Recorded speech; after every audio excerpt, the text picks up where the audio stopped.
Yeah, it's definitely a big night for both teams. They both need some time here. They need to make up some ground here in league play. They're both 0-1 in league play. Alameda and Piedmont coming into this game here at Piedmont High School, and we're expecting big plays on both ends of the field from both teams. Both teams are very strong running the ball, and especially special teams. They have some big playmakers on special teams. I want to talk about William Meredith for Piedmont High School right now. He's being looked at by schools like Iowa and Penn State, and we were told before the game he has at least one kick or punt return for a touchdown in each Piedmont game so far this season. Yeah, that's pretty amazing given that they've played 6 games already, so that's 6 run backs, and it'll be interesting to see if Alameda even tries to kick it to him. They have to know he's got that big play potential, so interesting to see how the special teams matchup is going to play out in this game. It'll definitely be interesting to see how Alameda handles the kickoff duties. You don't want to kick the ball to William Meredith, obviously, with him returning kicks and punts for touchdowns all season long. But then again, do you want to kick the ball out of bounds on a kickoff and give Piedmont great starting field position with the strong running offense that they've shown? And William Meredith does play receiver as well. He's caught a couple touchdown passes as well.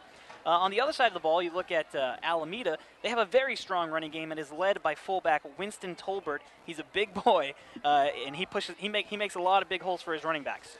Yeah, they've got some size up front, definitely.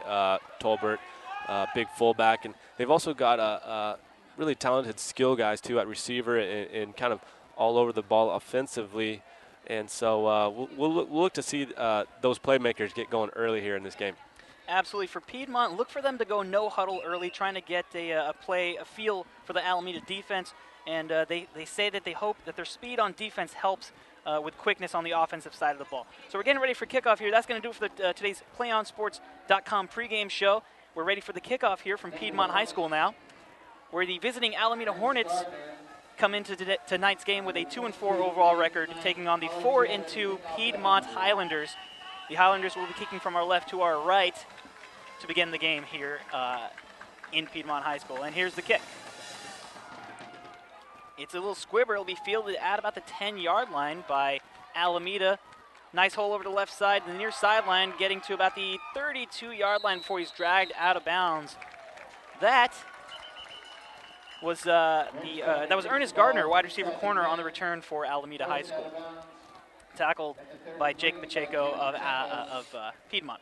So now we'll see the Alameda offense take to the field, own 32-yard line.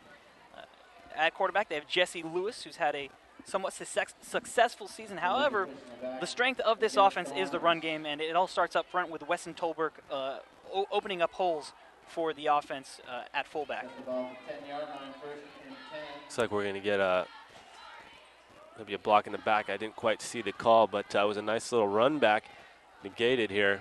So they're not going to have a great starting field position. See if they can make it happen deep in their own territory. Yeah, the penalty pushes them back to where the ball was first fielded at the 10-yard line. So here comes Jesse Lewis under center, single back in the backfield, slot receivers to the far side of the field. They hand off. Looks like Adam Awa will carry the ball and run into a line, a gain of maybe 1 on the play. Yeah, it looked like he wanted to go outside when really a nice hole opened up for him right inside the tackle there. Didn't quite make the cut sharp enough to get through that, but got a couple yards nonetheless. Yeah, no hole opened up there for the running back on the play. A short gain of about 2 yards, and that will bring up a 2nd and 8 for the Hornets. They come to the line, same formation, single back in the backfield, 1 wide receiver to the left, 2 wide receivers to the far side of the formation. Jesse Lewis under center will take. He'll roll to his right, looking for somebody, and he'll find his slot receiver for a gain of about 10 yards and a first down for the Hornets there. Can't quite see who that was who caught the ball, but a nice little catch on an out route made just past the sticks for a Hornets first down. Yeah, it was a nice play they dialed up there. And usually early in the game you want to get some easy completions for your quarterback started, and often if you roll them out, that's a way for them to kind of see the field. And although it takes away one whole half of the field, they see one side a lot better. High completion percentage when you do those bootlegs plays in high school. So first down for the Hornets. They hand off just over right guard, and flag comes in late after a short gain on the play. Looks like it's in the area of holding. It came from the back referee there. And denied up the middle, tackled by Neesey. There is a flag in the play. But either way, I have not seen the fullback, Weston Tolbert, come out and create any holes yet. That was another single back formation there for the Hornets. Yeah, you know, Piedmont's probably pretty fired up on defense right now, playing at home on homecoming. And sometimes it takes a little while to get that running game kind of going, get it rolling, if you will. Right. You know, these guys are coming out full energy right now on defense. I guess can't tell what the call was. Looks like maybe it was picked up. It was a hold against Alameda. However, the penalty was declined by Piedmont. So now they'll take a 2nd and 8 from the 25-yard line. Now we see big Weston Tolbert in the backfield, back there with Adam Awa in a split back formation. No, it's a Wildcat. No, it's Jesse Lewis, excuse me. He'll take the ball in shotgun and get sacked back at the 14-yard line, and a loss of about 7 yards on the play. I couldn't quite tell, but that was Jesse Lewis in the shotgun formation, had the running back to his left, took the snap, and had nowhere to go with the ball. The defensive line penetrated the offensive line very quickly there, and he was taken down for a big loss on the play. Yeah, nice play from the defense. And at first I was kind of shaking my head, like, why would they decline that holding penalty on first down? But, you know, obviously Coach's got a lot of faith in his defense that he wants to, you know, doesn't want to give him an extra down, if you will, even though it's 1st and 20. So he made the right call, I guess, now 3rd and long. So it brings up a 3rd and 18. Jesse Lewis under quarterback, rolls to his left, throwing downfield, looking for his receiver, Chris Bussey, with a nice catch at the sideline. He's at the 50, evades some tacklers, goes across the field, and is finally taken down at the 50 by number 45, Charles Twan on the tackle. But a big play by the playmaking receiver, number 11, Chris Bussey, for the Hornets. Yeah, nice route from Bussey there. And underneath him, he had his tight end kind of sat down in the zone and brought the safety up, and then he was one-on-one on the outside and just made a really nice catch and perfect throw right over the shoulder. So a big first down conversion, puts the ball at midfield. Jesse Lewis hands off to his running back over the right side. Nowhere to go, no gain on the play. And still trying to figure out who that running back is. I believe it's Adam Awa. It's hard to read the numbers from where we are today. But gain of 1 on the play for the Hornets. Yeah, the numbers kind of, there's not a lot of contrast in that yellow to the white. It is pretty difficult to see. Right, Hornets wearing the white jerseys with the yellow numbers, and it is difficult to make the contrast from where we are right now. But it does look like Jesse Lewis will take the snap from shotgun. He's got a trips wide receiver set to his right side, and it doesn't look like Piedmont's picked up on it. They're going to throw a screen to Chris Bussey on the right side. He evades the first tackler, but is taken down after a gain of only 1. It looked like they had Piedmont fooled there for a moment, but the Piedmont defenders closed quickly on the ball carrier. Yeah, Piedmont's defense right now is pretty stout, with the exception of that a couple big passing plays. They've stopped most everything. So another big 3rd down for him here, if they can see if they can get him off the field. Once again here for Friday Night Football on PlayOnSports.com. I'm Sonny Bobrai with Willie McFarland. 8.5 minutes left here in the first quarter on the first drive of the game by the Alameda Hornets. They are facing a 3rd and about 8 right now. Shotgun formation for Jesse Lewis, 2 wide receivers to his right, and the ball is, no, there's a false start here against Alameda that will stop the play before it even happens. I'll push them back 5 yards and make this an even harder 3rd down. 3rd down and about 13 to go. 8:17 left here in the first quarter, scoreless game. And it's a big game for both these teams. They're both 0-1 within league play. That makes this game that much more important for both of these teams. They both come in with a very strong run game, and we haven't seen a lot of that from Alameda here early in this first drive.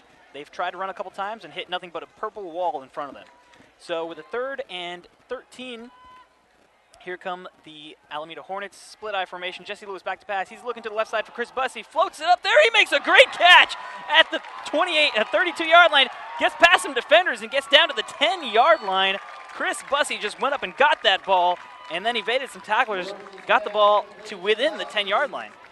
Yeah, second big passing play to Bussey already on this opening drive. And if I'm Piedmont, I'm going to want to shade a safety over there if I can. He's been making plays one-on-one out there on the edge, and you're going to have to make some adjustments defensively to stop this guy. Almost seems like Jesse Lewis is just throwing the ball up for him and saying, go get it, and that's happened twice on this drive so far. So here comes 1st and goal from inside the 10-yard line. Lewis hands off to Adam Awa, who finds some room over the right side and runs it into the end zone. Touchdown, Hornets.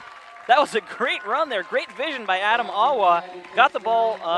He started motioning to the right, got the ball, got some good blocks over his right side, and made it to the corner. Yeah, he got a good head of steam going, and some nice blocks from his teammates, able to seal the edge for him, and kind of just a foot race to the pylon. He's able to get the touchdown. Absolutely. I really hope that's Adam Awa. Again, having a hard time reading the jersey numbers there, but it did look like that was no, excuse me, I'm getting a correction. That was 22, James Knight, running back James Knight on the carry there for the touchdown for the Alameda Hornets. Yeah, excuse me, folks. That was number 22, James Knight on the carry. He's the other formidable running back on this squad. Both him and Awa combined to make a very dangerous backfield, and he's the one who carried it in there for the 10-yard touchdown run by the Hornets, which puts them up 7-0 with 7:26 left here in the first quarter. So we saw a good mix of pass and run there from Alameda, good balance. However, most of the big plays came from the pass play to Chris Bussey, who, watch out for him tonight. If this continues, he's gonna have a lot more big plays here. Yeah, he's gonna have a big night, that's for sure. But the other point on that drive was that they were able to overcome a couple of penalties in a couple of situations where they were behind the sticks. In long yardage situations, they were kind of able to dig themselves out. So a couple of big third down conversions as well. So really nice drive, like you said, a nice mix. We'll see if they can continue that. Yeah, here comes the kickoff from Alameda. Back to return for Piedmont is the dangerous William Meredith. He's on the near side of the field. And let's see if they try to keep the ball away from him. The kick is going to fall to where the opposite receiver can return it. That's going to be, I don't have a number. 19. Jake Pacheco with the return there. Good call. Jake Pacheco with the return there for the, actually that was number 22 on the 22. return. And that is a player that is not on our roster. But the return gets the Piedmont Highlanders to about the 26-yard line, 27-yard line, which is where they'll start their first drive. And at quarterback for them is Spencer Kim. But again, they are a predominantly running team as well. So Spencer Kim is in the shotgun formation. He's got one running back behind him. 3 wide receivers to his left, and hands off to his running back. That's Kyle Dalton on the carry for a gain of about 2 for the Highlanders. Nice defensive play. I think I saw Chris Cyphers in on that tackle. Yeah, you had Dalton looking around for a hole to get in through there, and he couldn't really find one. Was taken down after a short gain, but a positive play for the Highlanders. That'll bring up a 2nd and 8 for the Highlanders. Again, shotgun formation, Spencer Kim with Kyle Dalton lined up behind him. They're going to throw the wheel route to the left side. That is Charles Twan with a lot of room over the far side of the field. Gets down into Alameda territory out at the 44-yard line. And a big gain there. Nice blocking downfield by the Piedmont receivers. Yeah, a little bubble screen, and usually what you want to do is in the beginning of the game get some easy completions going for your quarterback.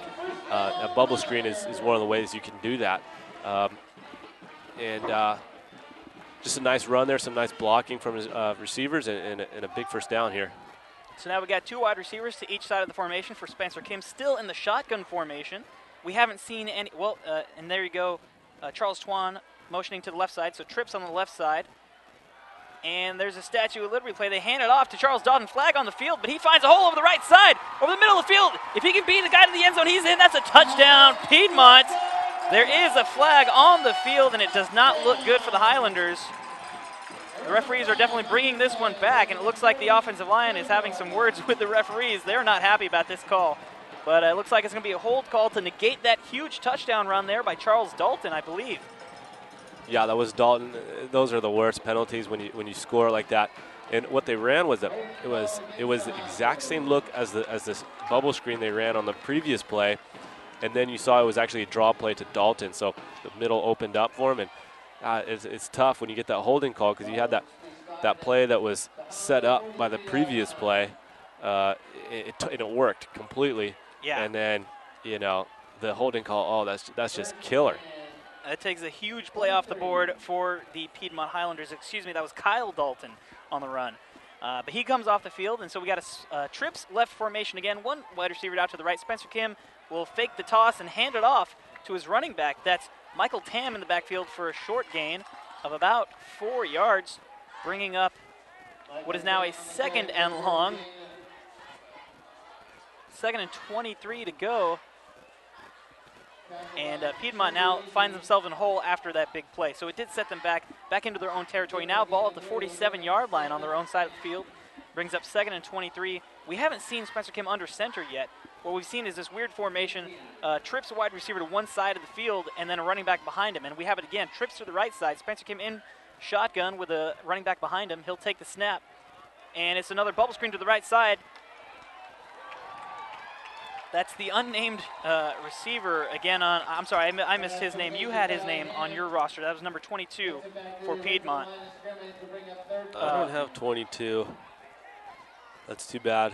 Yeah, that's too bad because that was a great play by him. Nice catch and run. We got the coach. Coach told us some of the numbers that weren't on the roster, but he did not say 22. We got 60 Hunter Abel and 47 Milo Davis, but not 22. So the unnamed player, number 22, making some plays for Piedmont right now. We'll get his name soon enough for you. So 2 wide receivers to each side of the formation. Spencer Kim's going to roll to his left. A lot of pressure. He's going to tuck the ball and go down at the 49-yard line. The Alameda defense smothering him, had no room to go. Had nowhere to go with the ball, and that'll bring up a 4th and long. 4th and about 15 for the Piedmont Highlanders now, and they will punt to the dangerous Chris Bussey back there, back to return for Alameda. Yeah, I don't know if I'd want to kick it too close to Bussey here.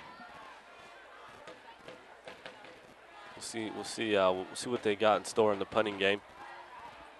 And we got a name for number 22. That's Charlie Hempf. He is misnumbered on the roster. So the punt will go, bounce at the 11-yard line, takes a great Piedmont bounce, and will stop at the 4-yard line. That's a great punt there by Piedmont, and Chris Bussey didn't want to have anything to do with it, let it bounce. It bounced at about the 11 or 12-yard line and stopped at the 4-yard line for Piedmont. Great punt there and horrible field position for Alameda. Yeah, and if you're Piedmont's defense, you know, going back to their last series, they played really well against the run. They forced Alameda into some long 3rd down situations, but then they were unable to get them off the field. So given the field position, they should have some opportunities to get in 3rd down situations and try and stop Alameda's offense. So here comes the 1st down play from Alameda. It goes for a run for a very short gain, if anything, there. Already leading in this game 7-0 with about just under 4 minutes remaining here in the 1st quarter. And the running game has not really worked to either team's advantage to this point. Really, Alameda able to make some plays, throwing the ball, getting the ball to Chris Bussey, who's made some big plays. Although they did have the 10-yard touchdown run by number 22, James Knight, to get in the end zone on their last drive. So here comes Jesse Lewis rolling to the right side, evades the tackler, throws the ball up for Bussey, makes the catch at about the 19-yard line, shoves the defender down and gets to the 23-yard line. A nice roll and throw and catch there for very similar to a play we saw on the first drive for Alameda 1st down. Yeah, found a nice little soft spot in the defense there, but in the passing game, looking really good for Alameda right now. But Piedmont's got to do something about Bussey. They've got to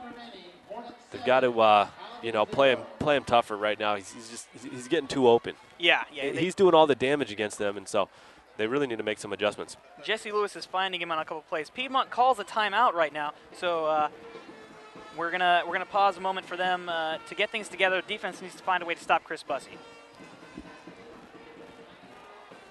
So while the Piedmont defense talks things over, what do you think they're talking about right now? I mean, obviously Chris Bussey is a point of emphasis, but if you focus too much on him, you're going to give up big plays in the run game. Yeah, you could. You know, you don't want to open things up too much, but coach is probably telling them to play a little more physical with him. bother him a little bit.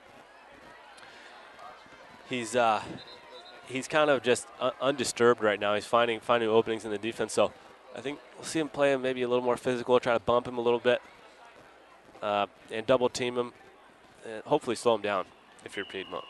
Yeah, right now he's alone on the left side of the field. No safety over the top. They got to be careful. Careful here. They run the ball. James Knight with a carry over the left side picks up about 12 yards on first down. That will give the Hornets another first down at the 35-yard line. Maybe an instance there where Piedmont was looking for the pass again, and they kind of dropped back a little bit, and that resulted in a big run for James Knight right at the middle of the field. Yeah, that's the effect of a nice mix in play calling. And so now you kind of got the defense reeling, not really sure what you're going to do, and it's advantage Alameda. So here comes the handoff to James Knight over the right side again. The same play as on the touchdown, except he's stuffed this time, and there's also a flag on the play. Does not look good for Alameda. James Knight took the carry from the shotgun formation. Actually, it was Jesse Lewis got the shotgun snap, handed off to the motioning James Knight over the right side, but nowhere to go that time. It looked like the play they ran on their touchdown drive to get in the end zone, and Piedmont shedding some blockers nicely there to stop it. I did see a penalty flag. Holding? Right, holding against Alameda, so that'll set them back a little bit more and set them up with a first and 20 from their own 24-yard line. This time they accept it. On the opening series, there was a holding call that they declined. Right, Piedmont declined, and it resulted on the next play was a big play to Chris Bussey over the near sideline. But I think now the Piedmont coach is thinking, well, maybe if we set them back with more yards to have to go for, maybe you could put your defense in a better position. So here comes first and 20 from the 24-yard line. They have two wide receivers split out to each side. Jesse Lewis under center with one running back. Motion from the right to the left. Trips left now. Jesse Lewis back to pass. And they're going to throw the screen over the right side. A lot of room for James Knight there. And some great tackling there by, that looked like Charles Twan playing defense. Made a great tackle, kind of shedded a blocker, and made the tackle after a gain of 9 on the play. Yeah, and Gavin Mosconi getting in there as well. And when that play started, I was watching and thinking that we might even see a touchdown. There was so much room over there.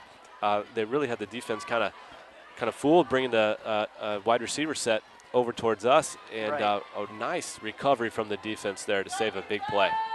So that'll bring up a second and much more manageable 2nd and 11 now. They have slot receivers to the left side. Jesse Lewis under center. He'll roll that way to his left and look downfield, finds his receiver. Not sure, that looked like Weston Tolbert on the catch. No, yeah, that was okay. Weston Tolbert down the field with a catch. And that will result in a Alameda first down. That's a big play, especially after starting that sequence on a 1st and 20. Yeah, I must have some kind of old roster or something. I got the names aren't right, but I can't think of an incompletion now for Alameda's offense in the passing game. They are really throwing the ball at a high efficiency right now. So now they toss right. That's James Knight with the carry. He'll get around the edge and pick up about 6 yards for Alameda, bringing up a 2nd and 4. Nice run, great speed getting to the edge, and tackled at the numbers after a gain of 6. Yeah, it was a nice run. Teddy Heafy on Piedmont kind of had the play sniffed out. It got upfield pretty quick, but didn't take quite the angle he needed. And Alameda with a nice little running play there. Clock running now to about 40 seconds left in the first quarter. This might be the last play here in the first quarter. A 7-0 lead for Alameda. They motion wide receiver from right to left again, and the flags fly before the ball is snapped. I didn't see any false start. It might be a delay of game here against Alameda. And it is a false start against the Hornets, which will set them back about 5 yards and put them back in a 2nd and 10 situation. The clock will roll again. Now 30 seconds left here in the first quarter, and we may not see another play here unless Alameda does decide to run another one. They have a 7-0 lead here, and they will indeed run one more play here. You got slot receivers to the right side. a tight end to the left and a wide receiver split wide, and one running back, Jesse Lewis under center, takes the snap and hands off to James Knight. Looked for a second like there was a hole there, but he was tackled after a gain of only 1 on the play, and that will be the end of our first quarter. Alameda Hornets on top 7-0 here at Piedmont, and a lot of what we expected to see in that first quarter. A lot of run plays and big plays in the pass for Alameda, resulting in their 7-0 lead. Yeah, passing game looks fantastic for Alameda, and it's been a heavy time of possession. First quarter, you know, they've been controlling the ball really well, and able to overcome some penalties in long yard situations. So Alameda's looking good, and we haven't got a real chance to look at Piedmont's offense yet. They looked good, except for penalties that basically, you know, ended their drive. Right. They had one drive in the first quarter, and it resulted in a punt after they faced it, very 3rd and long. Yeah. And, whereas it seems as if Alameda seems to have Piedmont's number right now going the other way, because they seem to be able to run and throw the ball at will right now. Yeah, if you're Piedmont, you got to come up with some kind of answer for this passing game. There hasn't been a single incompletion that I can think of. They're kind of doing whatever they want in the passing game. Piedmont's playing the run pretty well, and they've been able to get Alameda in these 3rd and long situations, just haven't been able to get them off the field. So here's a big chance for them right now. So this will be 3rd and about 9 for Alameda to start off the second quarter. They have slot receivers to the right side, one receiver on the near side of the field, Jesse Lewis under center, and that will be a false start against the left tackle on that play. He jumped just slightly early, and that will set them back even further again. But as we've seen before, we've seen Alameda convert these 3rd and longs. Yeah, so far it hasn't really bothered them, but you know, if you play an odds game, eventually it'll catch up to you. Yeah, it's going to come back and bite you. For PlayOnSports.com, Friday Night Football, I'm Sonny Beaupre, here with Willie McFarland, our producer Eric Hodge, and our cameraman Tim King here in Piedmont for tonight's league matchup between the Alameda Hornets and Piedmont Highlanders. Here comes a 3rd and 15 for the for Alameda Hornets. Jesse Lewis rolling to his left side and just gets pummeled by Kevin Garrett on the play for another. That's a big loss, and a great sack there by Kevin Garrett, just penetrating the offensive line, finding the quarterback before he can get rid of the ball, and making a big play. Yeah, really nice defensive play, and I was looking at the receivers downfield, and they didn't quite get out of their breaks fast enough. You could tell that they wanted to get rid of the ball sooner, but receivers weren't out of their breaks yet, and there you go. There's that 3rd and long stop that Piedmont's been looking for. So the first punt of the game for Alameda, and back to return for Piedmont is actually number 45, Charles Twan, not William Meredith. He'll get a chance to return this one, grabs it at his own 20-yard line, comes down the near side, gets to the 30, a big block from one of his guys. He's got room. Now across midfield, runs into a bunch and is taken down at the 45-yard line. Great return there by Charles Twan. Nice vision, and I saw a couple of big blocks from Piedmont there. Yeah, some huge blocks, but Twan making a really nice run, not refusing to go down on the first tackle and getting the edge. And then, you know, that's whenever you see punt returns, that's when you see those huge blocks. But looks like a flag on that will actually negate a lot of that return. Yeah, and that's also what I was just going to say. Is when you see a lot of blocks in the back and you know, kind of illegal hits, it's tough. You got to try to kind of play within yourself a little bit on punt team, because they're looking for that block in the back all the time. Still a good field position for Piedmont here, starting at their own 43-yard line. Spencer Kim will be in shotgun formation. He's got 3 wide receivers to his right, a running back right behind him.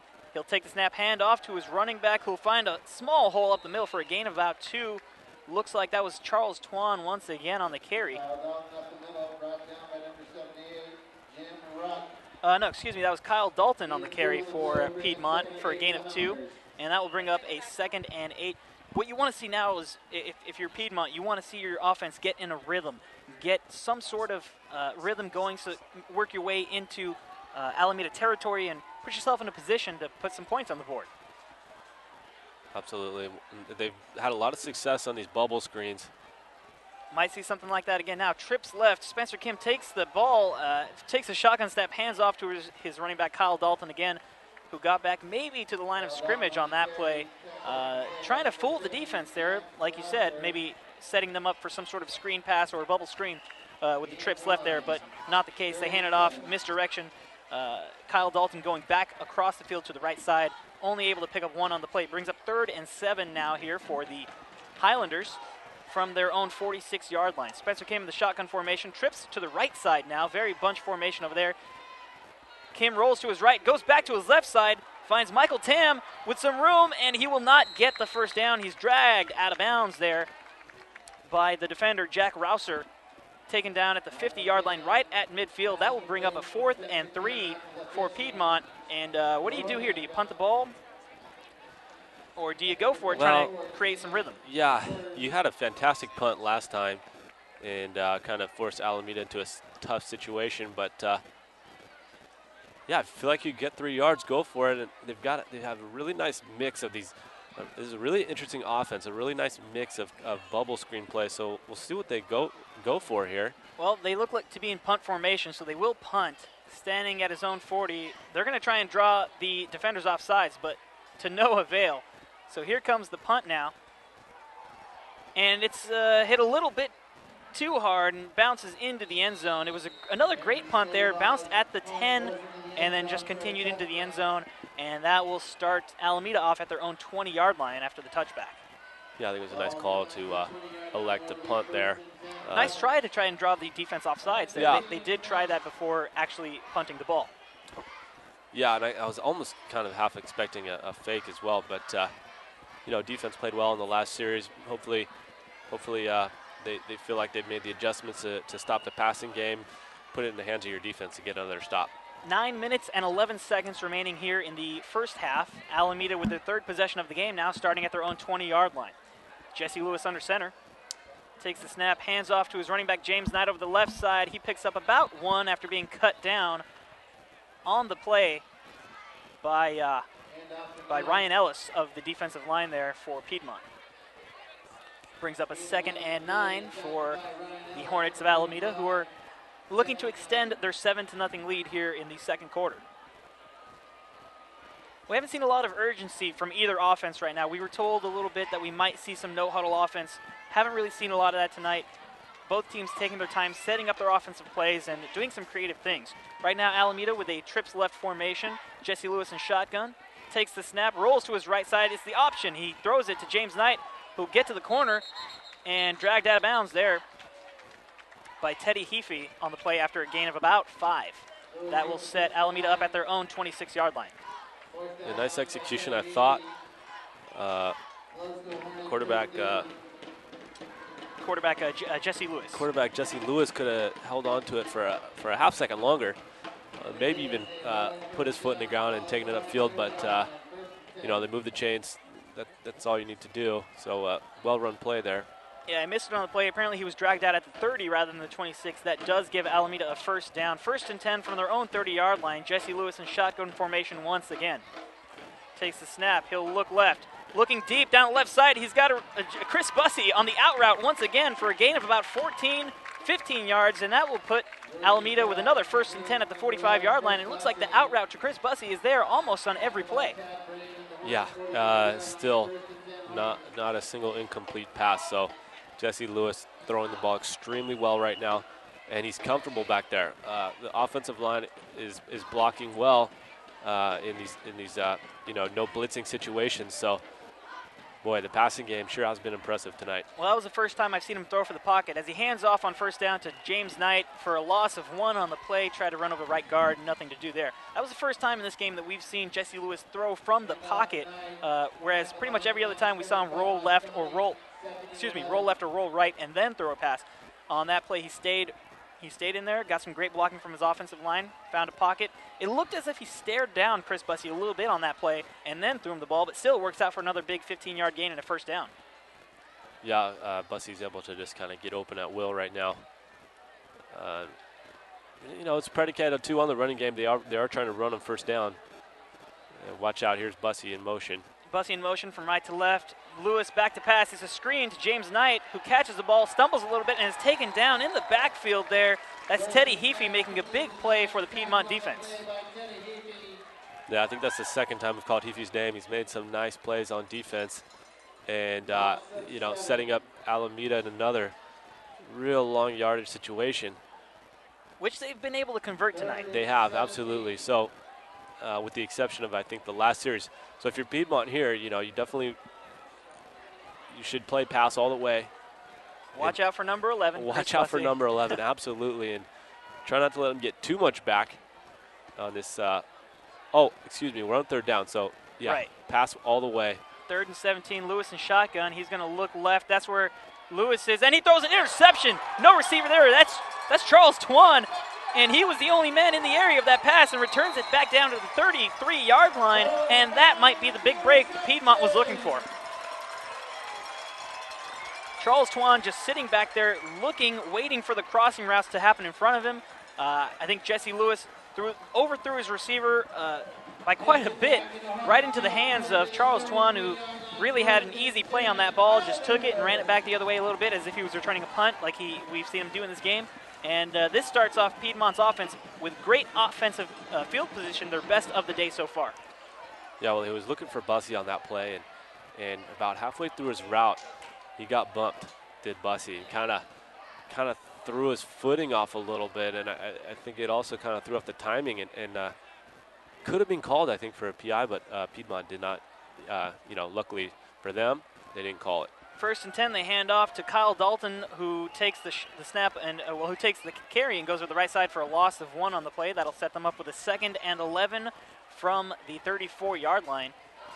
And we really need to see Piedmont make something happen on this drive. Their defense has set them up really nicely here. You want to see Spencer Kim maybe go back and throw a deep ball, or maybe the offensive line create some holes for Kyle Dalton, because there has really been nothing there for this offense to this point in this game so far. Now we are at the half-point mark here in the second quarter, 6 minutes remaining before halftime. Spencer Kim in shotgun formation. He's going to toss to Dalton to his left side. He's got a hole over the left side. Breaks the tackle, gets down to about the 21-yard line, and they're going to put him at the 21, and that is a 1st down for Piedmont, and that's exactly what they needed. Yeah, finally able to break open a big run, and some really nice blocking for Dalton there on that play from his teammates. I'm curious, they kind of went away from their bubble screen kind of offense. I don't know what you want to call it. They're now kind of doing more standard run plays. But excuse me, it looks like Alameda's called a timeout here.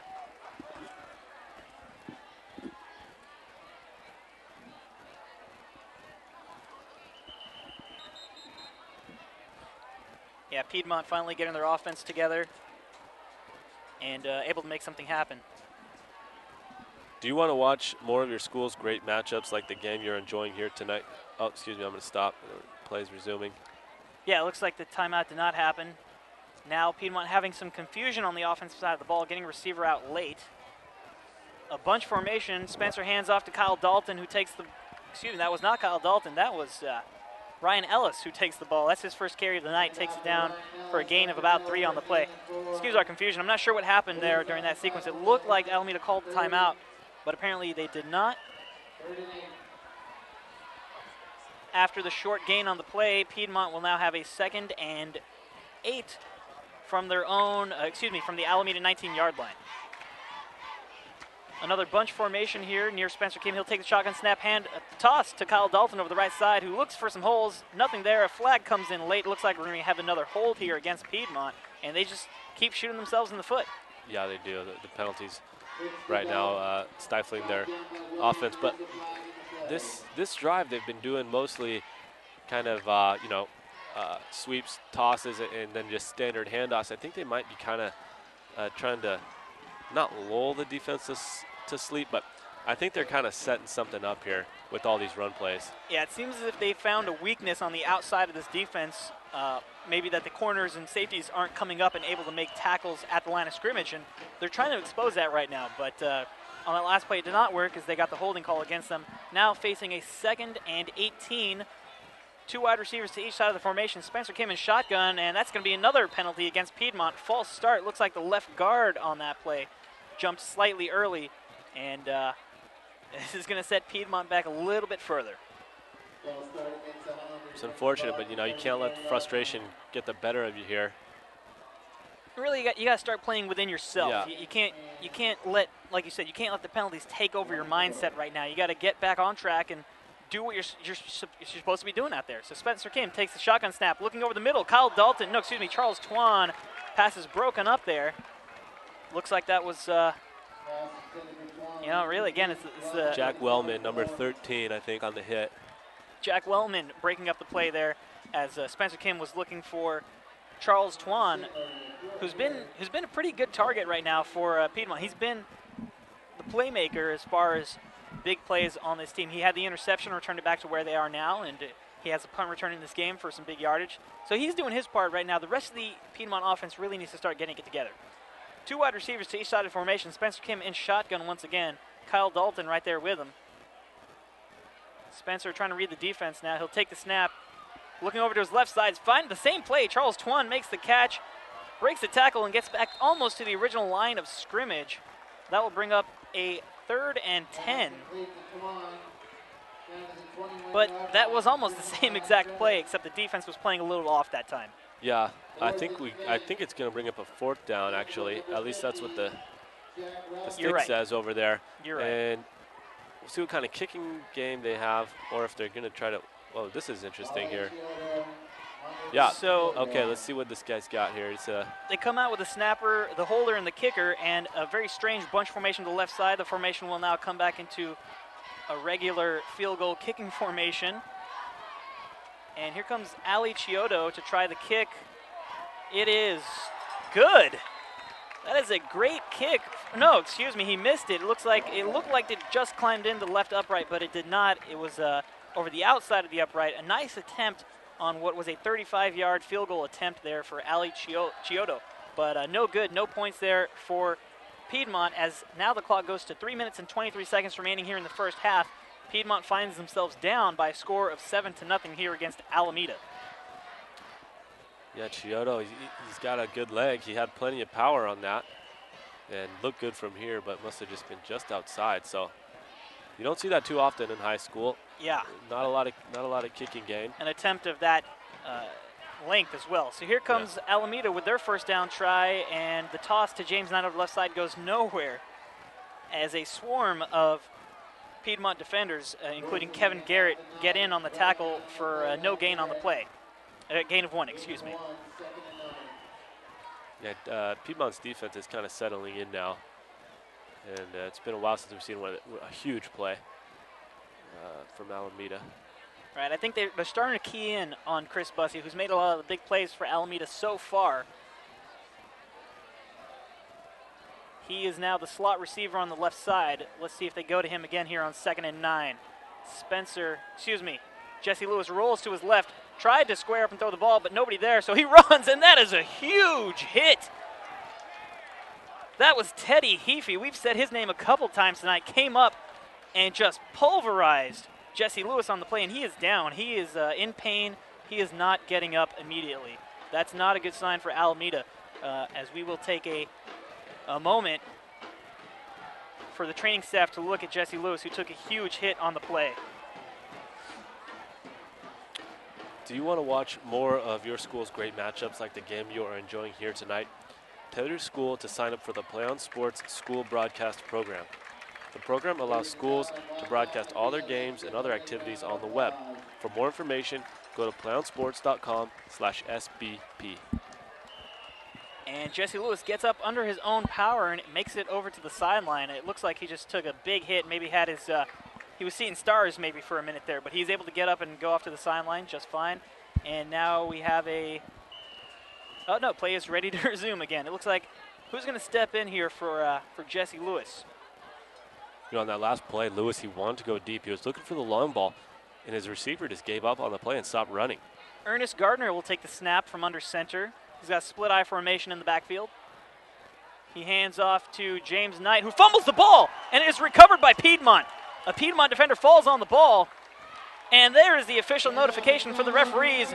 Highlanders offense will take over at the 20-yard line. Big opportunity for them with just under 2 minutes remaining here in the first half, down by 7.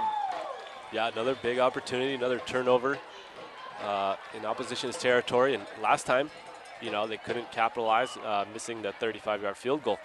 How much do you think that had to do with Ernest Gardner stepping in for Jesse Lewis on the play and taking the snap and trying to make the handoff to his running back, who just the connection just wasn't there? Yeah, it's tough. You know, you come in kind of cold and not in the rhythm of the game. So Spencer Kim takes the shotgun snap, throwing over the left side, and it is not caught, not reeled in by his receiver.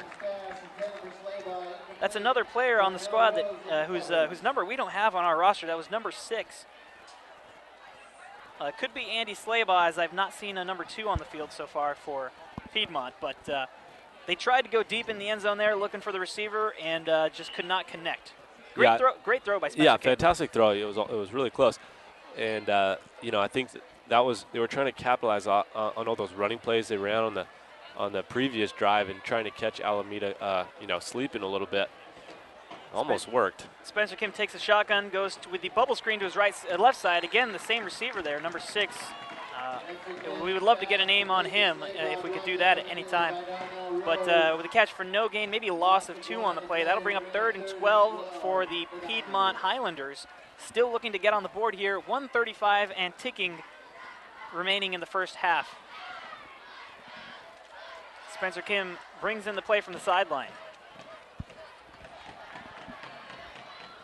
He's got 2 wide receivers to his left, 2 wide receivers to his right. They will both motion in, and now they will both motion to the right side, and that's going to be a timeout by Piedmont, as there was obviously some confusion on the offensive side of the ball. They had 2 wide receivers motioning towards each other, and you don't want that. You don't want that ever as an offense. Yeah, a lot of miscues in this first half for Piedmont's offense, and you know, part of it has to do with it that they're getting stopped on first down. They're not able to get into any type of short yardage situations on 2nd down and 3rd down. So Alameda's defense is you know, doing their job right now, kind of getting themselves into some tough positions with the turnovers, but playing well in their own territory here. Yeah, Piedmont definitely wants to straighten out some of their offensive issues right now, and they have a chance to do that here with this 3rd and 12. And we did get a correction on that number. Number 6 is, in fact, Andy Slaybaugh. He is not wearing his traditional number 2 tonight. Spencer Kim takes the shotgun snap, looking over to the right side. He's got a receiver out there. Great defense. He makes the catch, in for the touchdown, and flags fly. We have no notification from either referee, and there it is, the touchdown. Looks like Leland Howard on the catch. Correction, Jake Pacheco on the catch for Piedmont over there on the right side, battling one-on-one with the defender. Flags flew, and the referees give him the touchdown, although we have not seen an official. There it is, notification. Defensive pass interference declined by Piedmont. Touchdown. Great throw by Spencer Kim once again. Even a better catch by number 19, Jake Pacheco, on the play. Yeah, letting his receiver kind of make the play for him, but when they first threw the flags, I couldn't tell you which way it was going to go. Could have really gone either way, absolutely. It looked like it could have gone either way, and usually when that's the case, you know, it's going to go against the defense. And here's the extra point by Chiodo, and it is through. So now we have a tie game at 7. Both teams making big plays on both ends of the ball. We have a 7-7 tie with 1 minute and 2 seconds remaining here in the first half. So Alameda will get another chance here with some dangerous return men. Yeah, if you're Alameda, you're hoping for a big return because, you know, not a whole lot of time left, and what you do on offense is really going to be predicated by you know, your field position here. If you're pushed way back there, you might just, you know, be satisfied to take this thing into the half tied up. But you know, of course, if you can, you'd like to get some points on the board. We haven't seen their kicking game, so we don't know what kind of range we can expect there. Right. But yeah, this kickoff is huge. Well, we do know that Alameda has some dangerous return men back there. It looks like James Knight, the running back, is back there with Adam Awa. And I want to go back to that touchdown catch by Jake Pacheco. You saw him battling with a defender near the goal line. They both, you know, well, Pacheco goes up for the ball, and he's able to make a very tough catch. And like you said, that pass interference call could have gone either way. Luckily for Piedmont, it goes against the defense, and that results in a 7-7 tie. Here's the kickoff. It is fielded by James Knight over the left side, the far side of the field. He'll take it up to the 33-yard line, and that's where Alameda will start for what is likely to be the final drive of this first half. 56 seconds remaining here in the first half. A 7-7 tie between Alameda and Piedmont here at Piedmont High School, where they are hosting homecoming tonight. Well, I feel like they're probably going to stay pretty conservative on this drive, especially if their starter, Lewis, is still out. It looks like Lewis has returned. Okay, Lewis is back. He is under center. Jesse Lewis with two receivers to his right. They're going to throw the bubble screen to the right side. That's Chris Bussey with the catch at the 30. Tries to shake a defender. Stays in bounds and is tackled by a swarm of defenders at the 37-yard line. Looks like he was trying to do a little too much there. Yeah, that was a mistake to not get out of bounds, but you know he was fighting for as much yardage as he could get. They had timeouts, so it's not terrible, but yeah, definitely want to get out of bounds on that play. They do use a timeout there with 42.3 seconds remaining here in the first half. Alameda does call a timeout. And yeah, you really, you see Chris Bussey catch that ball, and you really hope that he goes out of bounds to stop the clock, but he didn't, and that's a rookie mistake there for Alameda. PlayOn Sports is on Facebook and Twitter, giving you news and information and links to great highlights. Follow us at PlayOn Sports on both Facebook and Twitter. You can also access thousands of live and on-demand games on YouTube at youtube.com/PlayOnNetwork. Keep up with all the high school action every week from your destination for high school sports, PlayOnSports.com. So with a 2nd and 3, we see Alameda's offense come back out. Looks like they're going to try and attack. They're going to try and put some points up before the end of halftime here. 42 seconds remaining before halftime. Jesse Lewis goes back to pass, looking over the left side, finds Chris Bussey just running some sort of a spot route, catches the ball, and is dragged out of bounds at the 45-yard line for a first down for Alameda. Nice play there. To me, it almost looked like Chris Bussey didn't know what route he was supposed to be running. Just started running downfield, saw that the ball was coming his way, and stopped and caught it. Yeah, that guy's unstoppable right now, and good throw. All the way on this hash over towards us, and went for maybe 10 yards or something, but the throw was like 40 yards across the field. So nice play from Alameda. First down for Alameda. 36.3 seconds remaining in the first half. Jesse Lewis back to pass, rolls to his right. He's looking downfield, throws for his receiver, who ran a comeback route. Trying to hurry up, maybe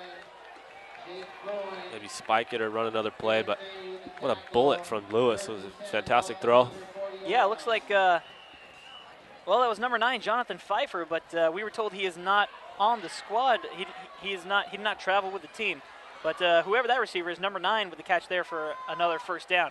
Jesse Lewis back to pass, looking over the right side, and it is defended well by the Piedmont, and they knocked the ball down. It looks like he was looking for his slot receiver on the right side there. No play to be made. That will bring up a 2nd and 10 with 15.2 seconds remaining here in the first half. Alameda with the ball at the Piedmont 40-yard line. So maybe they're just trying to get into some sort of field goal range here, or do you go for the end zone? Yeah, I mean, well, usually in high school they don't have. You're not looking at 40-plus yard range for the field goal kicker. We don't know where we're aiming here, but not a whole lot of time left for Alameda. Maybe they do just try to take a shot. We'll see. With weapons on offense like they do have, and it looks like they do call a timeout here to figure it out.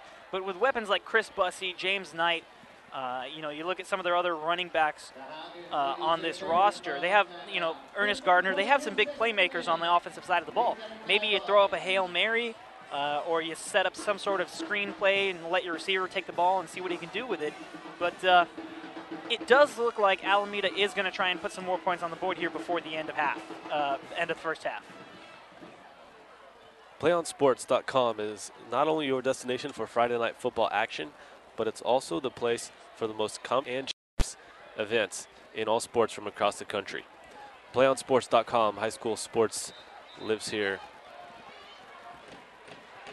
15.2 seconds remaining here in the first half. We have a 7-7 tie between Alameda and Piedmont. And Alameda looking to make one more big play before the end of the first half. They come out with 3 wide receivers, 2 to the right, 1 to the left.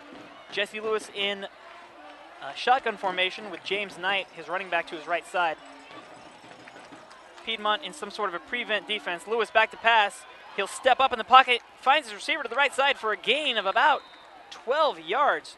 That is, again, number 9, Jonathan Pfeiffer on the catch.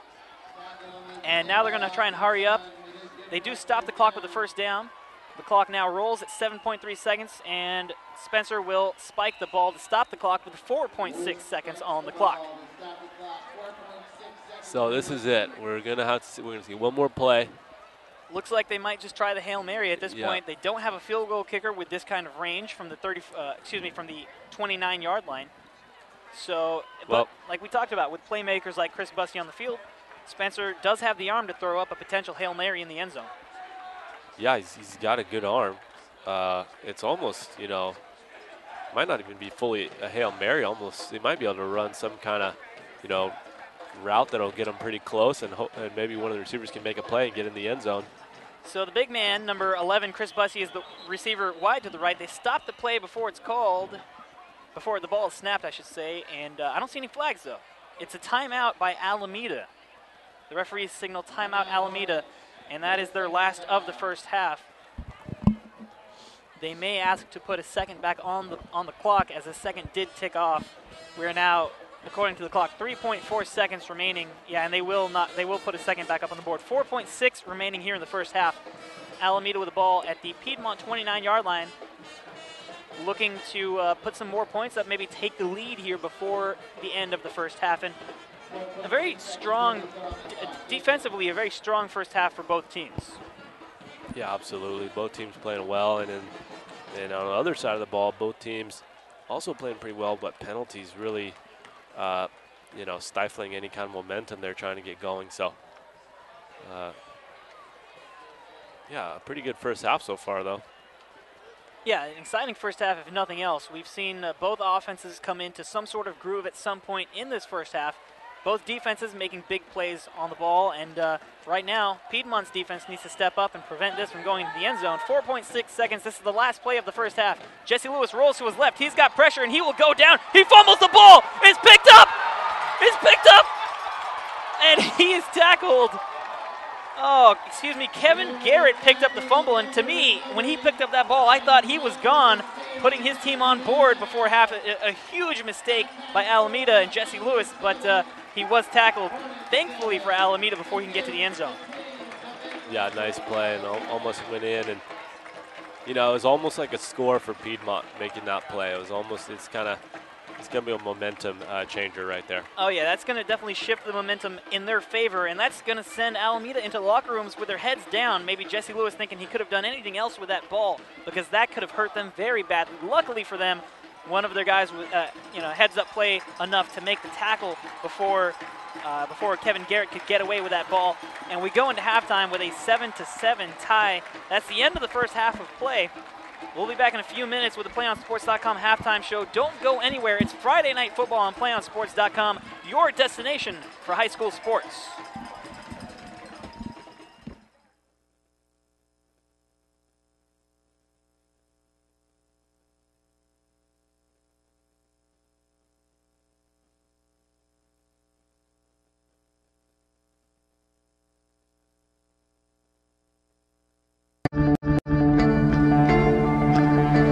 One match away from immortality. This is a total team effort.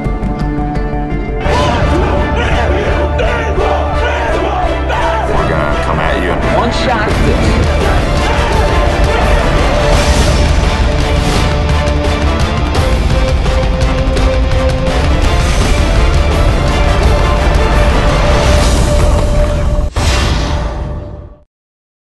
.316 left to go in this ball game.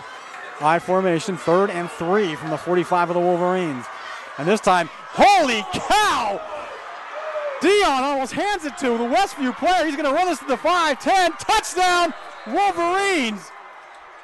How did that happen? That was Snyder. Holy cow! He was in the backfield before the running back could even get the handoff. He took the handoff from Dion. He took the ball right out of Dion's hands and just...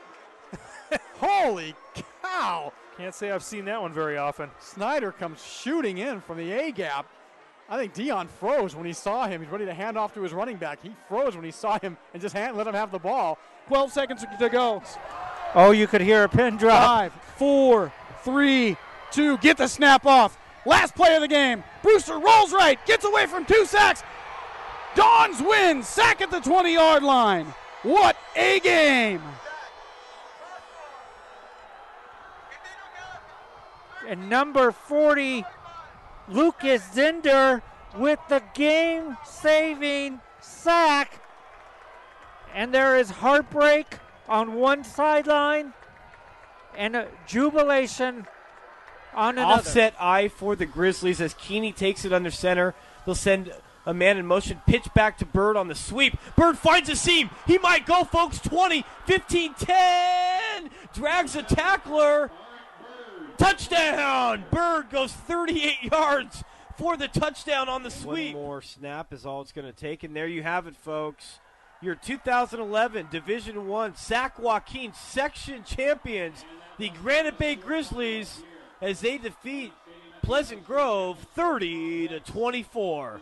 Jacqueline Williamson. Her serve is over. Dug by Holt. Giblin going back to Holt near side. Cut shot. Kept alive. Back in one by Cathedral. And this one is out as Castanon Hill sends it wide. And the Cathedral Dons have won the title 16-14 in Game 5. Thomas with the ball, swings it out to Norris. Cameron Taylor tried to block that one away. Norris with a strong take, blocked by B.J. Anya. Huge block. Robinson leading the break the other way, gets it to Grant.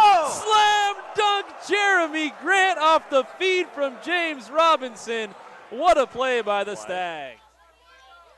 Runner at third is Chavez. 8-2 the score. Bottom of the 7th. The 1-2. Popped in the air. This should do it. Cortopassi says it's mine. Now he's fading on it. And he can't make the catch, but Gaff comes in from center field and does.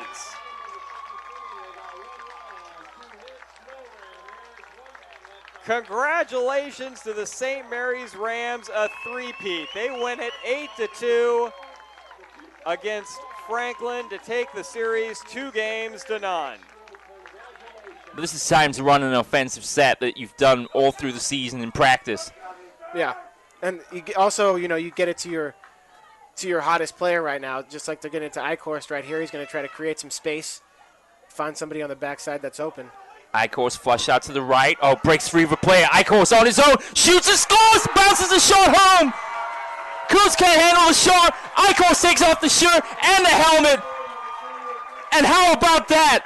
Alex called it. Eichhorst, after sustaining the injury in the third quarter of play, has scored the game winner with 22 seconds gone in the overtime period. Dogpile on the field. Marin Academy take it. A fantastic finish to this game. And, well, I hope his other ankle isn't hurting after this. Hancock to his immediate left. 2 receivers far side, 1 near side. Hancock on a counter right side. He's inside the 10. He bounces off a tackler at the 10. The 5. Touchdown Helix. And behind Hancock, the field is littered with white jerseys on the turf. Wow. Hancock not to be outdone by his fellow playmakers on offense. Put on a show on that short 12-yard touchdown run. Looked like he was down after 3 yards, just threw a defender on the ground. As sophomore Chris Carter steps under center. In their tight wing formation, Lycos in motion. Second back through is Freeman. Freeman just knocking people over. Look at him run, breaks through, 4 tackles, and now it's just a foot race to the end zone. And Freeman's going to go the distance. Touchdown Imperial on the first play of the second half.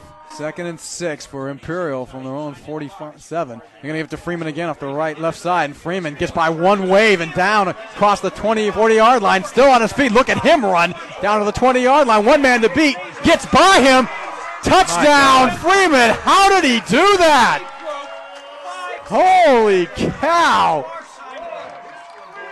64-yard touchdown run. His 5th of the game. Royce Freeman, ladies and gentlemen, you're about to see the top rushing and the as I look over to our partners at KXO Radio, the top rusher in the San Diego section for the next 2 years.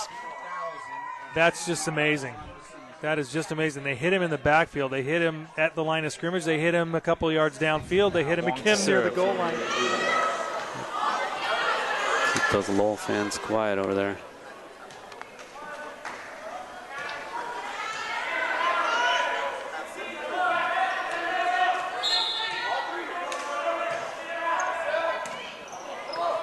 Lum sets it up for Pang.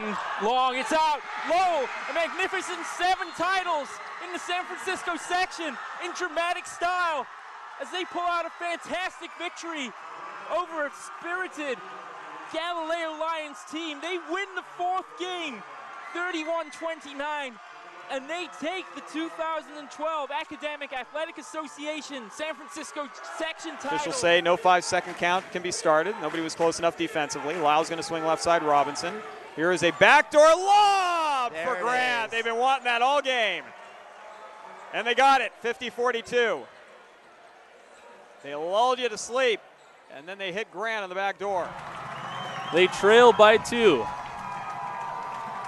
McMorrow's kick is on the way, and it is good. St. Augustine has their first lead of the game, 21-20, with 25 seconds to play. The senior McMorrow with a huge kick, not the longest of his career, but the biggest of his career. St. Augustine leads it 21-20. Already lining up. They won't even have to run that one more play. They just acquiesce. Why bother?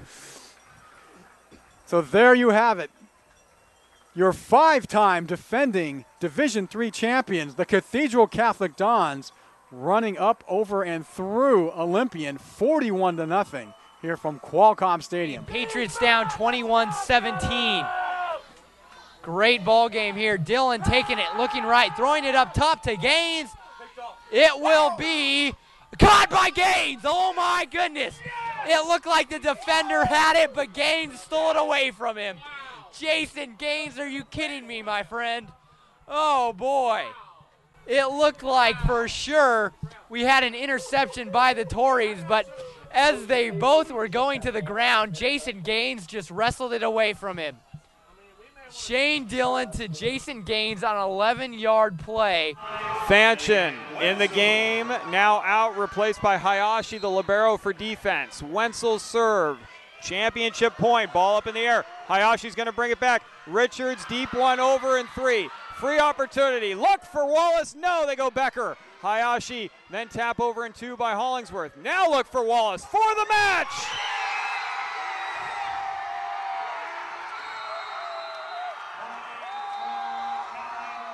Kathleen Wallace, no better way for the Bulls to finish it than giving it to their senior leader. 25-12, 25-15, and with 8 straight points to close out their 3rd straight D5 championship on a kill by Kathleen Wallace, 25-21 in Game 3. Branson has won the D5 title. In the backfield, it's Hernandez and Northcutt. Set to throw is Thomas, has time, goes for the home run. It's intercepted in the end zone. Seemed like they tried to go to Martin, and Martin slipped. Stockton, Hilmar, and Escalon. That's going to do it, folks. Victory formation, take a kneel. The clock comes out. The clock will tick down. The players jumping up at midfield. I think I see a Gatorade. Did we have a Gatorade shower? We most certainly did. Casey Taylor getting the shower there. Very much deserved. Down to 12. Great tackle there by Ronald Williams there to make the stop for Helix. And the Helix fans are starting to celebrate here. This is going to be the final play. 5 seconds. Pow will hand it off. And they're going to get in the end zone. Touchdown. That's Keegan who gets in, but that's going to be the end of the ball game. 44-6 will be the score. So Oceanside scores on the final play of the ball game. And gets a consolation prize just to make this is kind of say that, hey, we didn't get shut out. So 44-6 is your score. And Helix is celebrating on the sideline. Oceanside streak of 7 straight championship games has been ended. 2 minutes and 5 seconds left on the clock. Clock rolling, 3rd down and 15 for the Patriots. Dillon He's got time, steps up. He's going to chuck it deep. He's got a man open. Seth Collins with a diving catch. He hauls it in at the 25. Oh, my goodness. I'll tell you right there. Dillon goes to show why he is a Division I prospect, as he's able to step up, elude the pressure, see Collins down the field, and make the connection. As I'll tell you right now, there has not been a bigger catch for Seth Collins this entire season. Fans nervously wait on the far side. Trips right.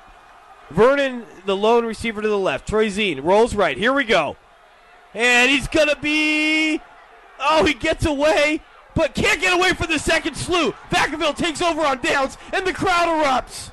So does the sideline. Got to watch it.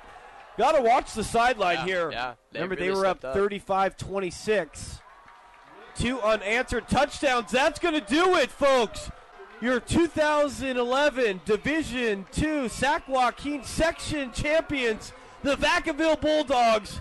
They win 39-35 in a Although classic. they have no timeouts, they'll get the ball on the sideline, try to set something up. They can get a couple dribbles and a shot. And I tell you what, that was a gutsy call there by Coach Aguiar. Oh, what a shot! I tell you what, Javier Kirksey, from well beyond the three-point mark, takes the inbound pass, throws it up off the glass, and nails a three. And you've got the finish to this Cinderella story as the Ridgeview Wolfpack win the Division III boys title 43-40. And what Caroline Martin to serve. Is third time the charm for Palo Alto.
Welcome to the PlayOnSports.com halftime show, coming to you from Piedmont High School here in Piedmont, California. I'm Sonny Beaupre alongside Willie McFarland.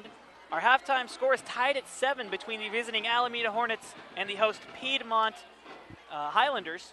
And a pretty exciting first half between both teams. A lot we've seen a lot of great defense on both sides of the ball. What we've seen also a lot of penalties. Both teams shooting themselves in the foot a lot of penalties offensively, and the big play. We've seen at least one or two big plays from each team. The playmaker on Alameda side of the field, Chris Bussey, has a couple of big-time catches for big-time first downs. And on the other side of the ball, you've got Charles Swan making some plays for the Highlanders of Piedmont with an interception and a big punt return as well. Willie, what do you think is going to be the biggest factor in this second half between these two teams? Well, I think on Alameda's side is can they, convert this really stellar passing attack that they've shown the first half into some, scores. And then, for Piedmont, really the story of the first half for me was, well, like you were saying, defense and penalties, but they also had they had 3 turnovers actually, but 2 kind of within a reasonable clock situation where they didn't score any points. So that for me, who's gonna take advantage? Football is such a game of momentum, and who's gonna kind of take advantage of momentum and make the other team pay for a mistake or something like that. I believe the biggest factor in this second half coming up is whichever team can get their running game figured out the most is going to have the most success here in the second half, because what we've seen is that neither team can really get the running game going very successfully. The other side's defense has been able to shut that down pretty well so far. And so the passing game has had to step up and make some plays on both ends of the ball. Spencer Kim for Piedmont, he's completed some balls downfield. A lot of bubble screens we've seen from both teams, once again, almost identical for both teams on each side of the ball. Running game has failed. Short passing game has worked out pretty well. And as far as Alameda is concerned, they can throw the ball up for Chris Bussey all they want. He's going to go up and get it. Yeah, you're right. Pretty similar story for either team, and that leaves it 7-7. The interesting thing was, how different the body language was from either team coming in. Obviously, the kind of last-second turnover playing a factor, but Alameda kind of came in the locker room and they were, kind of head down, and Piedmont came in fired up, and that's such a thing in the high school game is kind of staying mentally, involved, mentally focused, because they're, it's either team's game at this point, and it's just going to come down to making plays, like you said, and getting the running game going. So it should be an exciting one, and I'm looking forward to it. Yeah, we've definitely seen both quarterbacks tonight, Spencer Kim for the Piedmont Highlanders and Jesse Lewis for the Alameda Hornets. Both have made some great plays offensively. What we haven't seen is some offensive flow, and that comes with the running game, like I said. So whichever team can really get the running game going effectively here in the second half should be able to take control of this game, control the clock, and put some points up on the board. The big play for Piedmont so far is obviously the touchdown catch by Jake Pacheco. It was a long, nice, beautiful throw from Spencer Kim. Put the ball up in the corner of the end zone. It was Pacheco versus his defensive back covering him. And we saw some hands go both ways. It was kind of a questionable call that there was pass interference called on the play against the defender rather than the receiver there, Jake Pacheco. But he did end up with the ball, the touchdown, which tied the game about halfway through the second quarter. And that's how we find ourselves at a 7-7 tie here at halftime. It is homecoming here for Piedmont. So we are enjoying all of the homecoming festivities here at halftime. Both teams taking part in it. We just saw the homecoming king and queen get crowned here not too long ago. But as you said, Piedmont a little bit more fired up. Maybe the homecoming atmosphere has a little bit to do with that for them. But I also think, like you said, the final play of the first half has a large part to do with that, as it was a hugely negative play for Alameda. Jesse Lewis going back to pass the ball, possibly to throw up some sort of a Hail Mary pass. Instead, he gets sacked, fumbles the ball, and it is picked up and nearly returned for a touchdown by Piedmont, although a great heads-up play there made by the Alameda offensive linemen, who were able to tackle Kevin Garrett on his way to the end zone. So that's how the first half ended. It was a big explosion to end the first half. And we'll see if both teams can carry some of that excitement out to the second field. But like you said, body language said it all. Alameda feels like they're losing this game right now. They feel like they're behind big, and Piedmont feels like they're up big, where in reality we're sitting here watching a 7-7 tie. That's going to do it for the PlayOnSports.com halftime show. Friday Night Football is going to return right now, actually, with the start of the second half right here on your destination for high school sports, PlayOnSports.com. Both teams are lined up and ready for the second half kickoff. It will be Alameda going Kicking the ball from our right to our left. Back to return for Piedmont is Charles Twan and William Meredith, who we have yet to really say his name tonight. I thought he'd have a bigger impact on this game. William Meredith for Piedmont. We haven't seen a lot of him out there. Yeah, well, they didn't allow his streak to continue in the first half, did Alameda, and so we'll see if his streak of returning one for a touchdown can continue tonight, but he's got to get a chance to be able to do that. So here comes the kickoff from Alameda, kicking from their own 40-yard line. To start off our second half of Friday Night Football here on PlayOnSports.com. It's an onside kick attempt, and it will be fielded. No, it's not. The ball is buried in a bunch of players at the 40-yard line. Oh, man.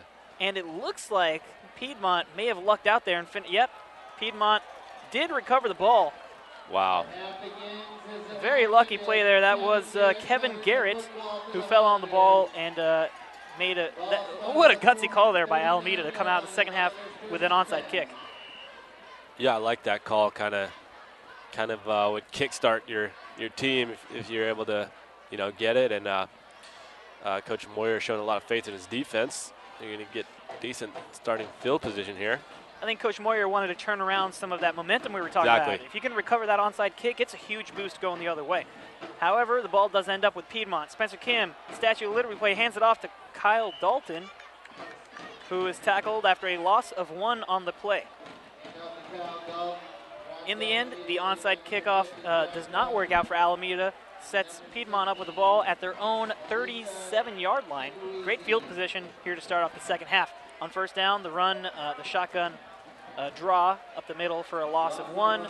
Brings up 2nd and 11 for Piedmont. Let's see what they do here. They got trips to the right side. Spencer Kim in shotgun formation. He'll hand it off to Kyle Dalton, who'll take it over the right side, get to the edge, past the 40, and out at about the 45-yard line. Gain of 6 on the play for Kyle Dalton. And that was a lot of individual effort there. Great speed to get to the corner, and turns the corner for a gain of 6. Yeah, and Zach Ribeiro with the tackle. Defense played that pretty well, though, getting off their blocks pretty quick and stopping what could have been a pretty big play. Brings up a 3rd and manageable now for Piedmont. It is a 3rd and about 4 from the 45-yard line. They got trips to the left side now. Spencer Kim hands off to Kyle Dalton again. They fake the reverse. No, it is a reverse to the right side. Spencer Kim with a block. That's Jake Pacheco's going to score his 2nd touchdown of the game, untouched. Touchdown, Piedmont. And that was a great play design there by Piedmont. The reverse. Spencer Kim takes a snap, hands off to Kyle Dalton going to the left side, who hands off to Jake Pacheco, who takes it back around. Great lead block by the quarterback, Spencer Kim, that boosted Jake Pacheco to the end zone, scoring his 2nd touchdown of this game, giving Piedmont what will be a 7-point lead if they can put in this extra point. Yeah, it was an absolutely fantastic block from Spencer Kim that allowed that to go in for 6. And I love the play call.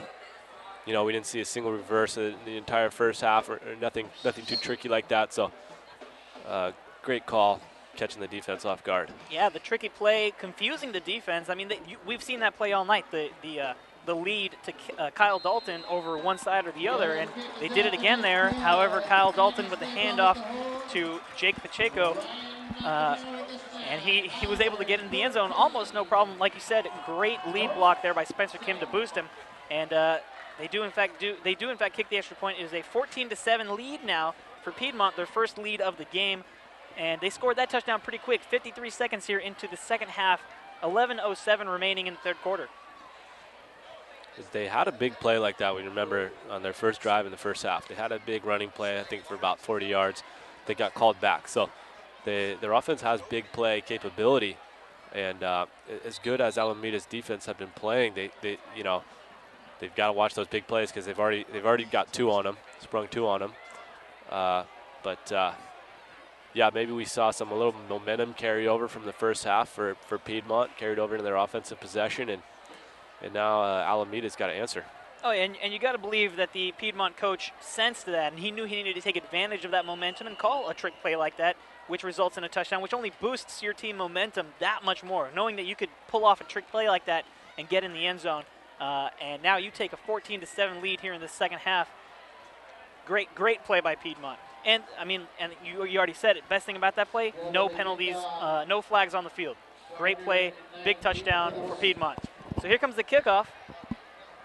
It's a great kickoff. It'll go back into the end zone. That's an automatic touchback. Ball will be brought out to the 35-yard line. No chance for the Alameda returner to get that one, although he did touch it on its way into the end zone. But that ball will be brought out. Great kick there by Piedmont, and Alameda will have their first chance here in the second half.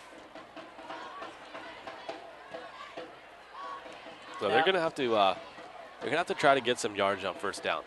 In that first half, they really got caught in a lot of third and long situations, second and long situations. You got to figure out a way to get a chunk here on first down and get their offense into a rhythm. Absolutely. Jesse Lewis under center, split I formation in the backfield. He'll hand it off to James Knight. He'll take the carry over the middle of the field, and he fumbles the ball. It looks like he fell back on top of it, but at the same time, Piedmont may have fallen on the ball, and that's what the referees are calling. That is a Piedmont football, and that is a huge turnover by Alameda. James Knight carries the ball over the center, and as he's going down, the ball pops out, and it was recovered by the Piedmont defense. And this now is a big chance for Piedmont to really start running away with this game and this momentum. Yeah, absolutely, big chance and a big turnover, and Alameda's just gonna try to hang in there and weather the storm. Kind of wait, try and fight until this momentum can kind of quell a little bit. But big opportunity for Piedmont. Spencer Kim takes the snap, toss to the right side. Kyle Dalton, he'll pick up maybe 2 yards on the toss to the right side down to the 24-yard line. Gain of 3, excuse me. That'll bring up a 2nd and 7. And back to that turnover that, Alameda kind of got just what they wanted. I think it was like about an 9-yard run would have set up a 2nd and short. So really crucial turnover, in a bad part of the field for them. Absolutely. If there's a place that you're going to turn the ball over, that's not where you want to do it if you're Alameda. It's the first play of the second half for you offensively. After giving up a big touchdown, you're going to try and kind of drive the ball downfield and make a big splash in the second half, and you end up fumbling on the first play. So here comes Piedmont at 2nd and 7, and they call a timeout. Spencer Kim did not like what he saw out of the Alameda defense, so he calls a timeout.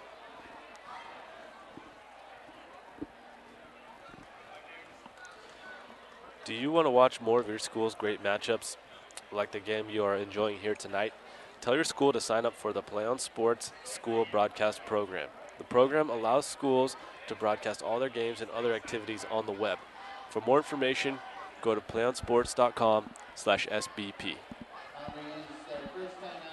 And we are here at Piedmont High School in Piedmont, California, where the visiting Alameda Hornets are down by 7 against the Piedmont Highlanders. The score is 14-7 here with 10:06 remaining in the third quarter. Piedmont just put up a huge touchdown here early on in the second half with a 40-plus yard touchdown run on a reverse by Jake Pacheco, his 2nd touchdown of tonight's game. His first one was a huge receiving touchdown on the other side of the field. So here come the Piedmont Highlanders again. Spencer Kim in a shotgun formation. He's got 2 running backs with him. The deep back is Kyle Dalton. He takes the shotgun snap looking left. He's looking deep. He's got a wheel route, and he overthrows his receiver. That was Ryan Ellis running the wheel route down the left side of the field, and he was open, but Spencer Kim overthrew the ball just a little bit. Yeah, he had a nice protection and a nice route, and just missed it. Those are the ones you kind of, those are the throws that you think about, at night that you might have missed. But here comes a big play for Alameda right now to kind of stop the bleeding here, allowing a big touchdown and then a turnover. Big play for him. It is 3rd down and 7. Spencer Kim takes the shotgun snap, looking over the middle of the field. He pumps and he is sacked. That is a big hit from a big boy. Andrew Ruska on the sack, I believe. Andrew Ruska.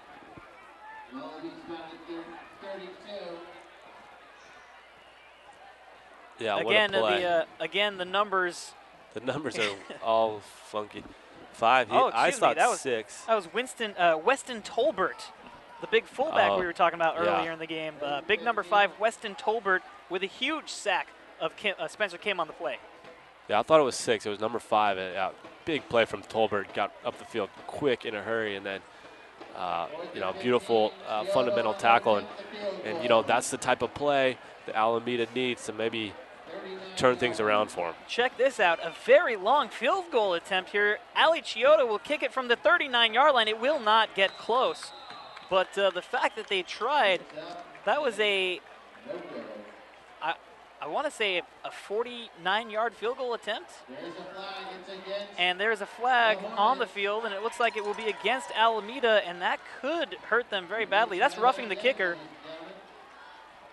They do call roughing the kicker, and a first down for Piedmont. That is a killer if you're Alameda. That's the worst penalty you can get, basically. I mean, you had done everything. You weathered the storm. You turned the ball over in your own territory. You basically, you stopped them. Yeah. You forced them in this impossible field goal, and now you have to do it again. Piedmont essentially giving the ball up. I don't know if they really expected Chiodo to actually make that 49-yard field goal attempt. That is an NFL-level field goal attempt. Yeah. It didn't come close.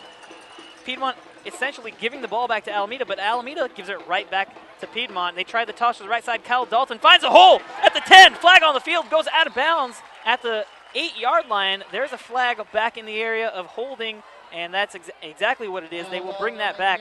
Great run there by Kyle Dalton. Again, we see the yellow flag come out, and it really hurts the offensive side of the ball.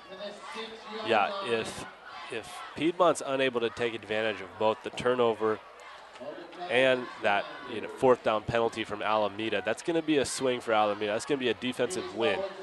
And now that holding penalty, you got a super long yardage situation. So big defensive stand here for Alameda if they can stop them. Oh yeah, sets them back. It is now 1st and 20 from the 29-yard line.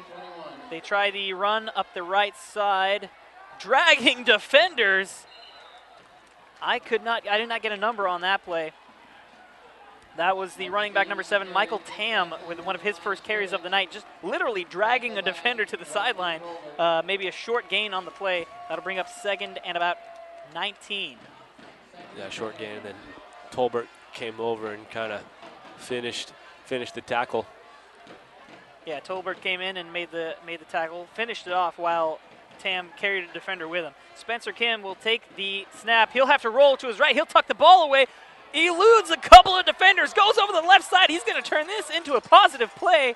Goes out of bounds at about the 23-yard line. That should have been a sack for a big loss on the play. I don't know how Spencer Kim got out of that. Yeah, that was some fancy footwork from Kim, and defensive end came off the edge unblocked and made some nice moves to get out of the way there. But still only netting maybe 4 or 5, 6 yards maybe. So that was a pass play all the way. Spencer Kim had nowhere to go with the ball as soon as he went back with it, so he just tucked it, found a hole, and somehow turned that into a positive play. It brings up a 3rd and about 15 now, 3rd and 16, excuse me. I want to go back to the field goal attempt. If you're Alameda, why don't you just sit back and let them kick the field goal? Do you really think they're going to make a 49-yard field goal? Instead, it results in a penalty, which gives Piedmont a first down. Here's the fake handoff. They go with the screen to the right side, overthrows his receiver, Kyle Dalton. Spencer Kim feeling a lot of pressure in his face, just kind of lofted the ball up there. Luckily, it hits the ground with nothing happening, and there's another flag on the field. Referees discussing this one. It is in the area of holding again. Yeah, there's been a lot of penalties. Illegal shift against Piedmont. The penalty is declined. That will bring up 4th and 16. And we might see Chiodo come out and try another field goal. And that's, in fact, what we will see. Here is big number 99, Ali Chiodo. This is a little bit easier, a little bit closer than his 49-yard attempt earlier. From where the ball is now, that will be about a 40-yard attempt. A 40-yard attempt for Ali Chiodo here, and they must have a lot of faith in Chiodo to try these long field goals. So here is the 40-yarder. The snap is good, the hold is there, the kick is up, and It is no good. Wide left, although he had the distance. I'll give him that. Ali Chiodo had the distance. The field goal just goes wide left, and the ball does go back to Alameda. Luckily for them, no flags on that field goal attempt. Yeah, so that was a big series for Alameda's defense, effectively stopping Piedmont twice. And now you got to see your offense hasn't been on the field in a while. Coming off a turnover, see if they can get something going and kind of even this thing up. Yes, Alameda finds themselves down right now by a score of 14-7 with 8:23 remaining here in the third quarter. Offense, double tight end, 2 running backs behind Jesse Lewis. He'll hand off to James Knight. He'll take the ball over the right side, finds some space, gets into the secondary, and is dragged out of bounds after a gain of about 10 yards, getting to the 30-yard line there. Nice play on first down by the Hornets. Yeah, that's what they need. They need those chunks on first down. Anytime you're playing behind the chains, as they say, it's going to make it a lot more difficult. And when you can move the ball like that, well, he got a first down, but you only get if you get 5 or 6, it just opens your playbook up so much more. So that's what they're going to want to do here on this drive. They come back out, the split I formation in the backfield. Big man Weston Tolbert is the fullback, split to the left side. Jesse Lewis under center. Takes the snap, hands off to James Knight over the left side. He finds a hole over the right side. He's got room, gets to the corner. Along the sideline, is pushed out of bounds at about midfield. A great run again by James Knight, and Alameda is starting to get it going right now. They sure are, and up until this point, the only big plays we had seen came from passes, and now the running game getting going, and like we talked about at halftime, who could get the running game going might steal this thing. So Alameda's offense, despite giving over the turnover, kind of looking good here again and moving the ball well. Something we didn't see in the first half, which I was a little surprised about, is this split I formation with Tolbert up in the fullback position. I didn't see that all in the first half, and I think that's where a lot of the successes come from early in this drive. Right now, they try the handoff to the motioning receiver from the right side. He fumbles the handoff, is able to fall back on top of it, but is tackled for a loss of 1 on the play. I believe that was James Knight once again, motioning from the right side to the left. Got the handoff from Jesse Lewis, but, didn't actually get the handoff. He fumbled the handoff, was able to pick it back up, and only managed a loss of 1 on the play. That'll bring up a 2nd and 11. Yeah, and those kind of botched handoffs are not all too uncommon when the back gets that kind of running start coming across the field. He's almost in a full sprint almost. And it can be tricky to get the ball handed off in those situations. It's very different from taking the ball from the backfield. Jesse Lewis under center. He'll look right. He throws it to Bussey. Bussey on the spot route over the right side. Just taken down by a host of defenders after a gain of about 8 on the play. That will take them to the Piedmont 45-yard line and set Alameda up with a second and manageable. No, that'll be third. 3rd and about 2 on the play now. 3rd and about 2, and in the first half, you're almost guaranteed to see a penalty in this situation. So see if they can kind of keep focus here. They bring out that split I formation with Weston Tolbert, the fullback, split to the right side. James Knight, the running back. They fake the handoff to Tolbert. Jesse Lewis hangs on to the ball and picks no gain on the play. He gets back to the 44-yard line, and that will make it a 4th and 2. Not exactly the play I was expecting there. No, maybe, what I'm thinking is they might have been thinking 4-down territory, and who knows, but the way their defense has been playing, I would not be surprised if they go for it. And that does seem to be the situation right now. There's Jesse Lewis calling out the play to his huddle. And they will come out and attempt this 4th and 2. They have 2 wide receivers to each side of the field. Chris Bussey is the wide right receiver. The running back is James Knight in the backfield.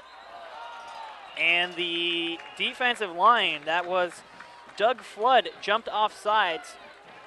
It did not appear to me that anybody flinched, and they will give the automatic first down to Alameda. That is great. That's something we didn't see in the first half by Alameda. Usually, like you said, that's where we'd see a false start. Right, and probably a hard count play call on that one, wisely. from Alameda, and then a heads up play from the offensive line, not to be fooled by their own snap count there. Great discipline. So here comes the first down from the 40-yard line. Jesse Lewis rolls to his right. He's looking deep, throws the ball for Chris Bussey, catches the ball at the 26-yard line and is taken down at the 25. Chris Bussey, playmaker all night long. He's a fantastic receiver. He hasn't dropped one yet, and totally in sync. Well, don't jinx him. Well, yeah, totally in sync with his quarterback right now, and I might have jinxed him. But he's the type of guy that probably won't let even, impossible to jinx, if I might say. But yeah, they're just the passing game between him and Lewis is a really a great facet of their offense so far. Yeah, Chris Bussey has been the playmaker on the offensive side of the ball all night long for Alameda. Here comes first down and 10 from the 25. They hand off to James Knight over the right side. He's got blockers. He's going to make it inside the 5. Touchdown, Alameda. That was James Knight with a 25-yard touchdown run. Essentially, a pending PAT, tying this game up for Alameda. Great blocking over the right side. Great vision by James Knight to get into the end zone. He was untouched pretty much, and that was, I think, 3, possibly 4 runs to the right side that went for 10 or more yards on that drive. So running game kind of opening up for Alameda, especially off the right side. They're seeing something they like over there. And what did we say coming back from halftime? Whichever team could get the running game going in the second half would have the most success. And right now, both teams running the ball very effectively. We saw a 40-plus yard touchdown run for Piedmont to open up scoring in the second half, and there was a 25-yard touchdown run there for James Knight in the Alameda Hornets. And it looks like somebody has called a timeout here before the PAT. Timeout, Alameda is the call on the field. They wanted to make sure they get this right to tie this game up. Score right now, pending PAT, is 14-13 in favor of Piedmont. Now 5 minutes remaining here in the third quarter in what is turning out to be a great game here in Piedmont. Yeah, in high school, these extra points, they're not a given like they sometimes are at the higher levels. So definitely, these kicks is not just routine. This is big situation for them to try and make this and tie this ball game. So the teams are lined up and ready to try the PAT.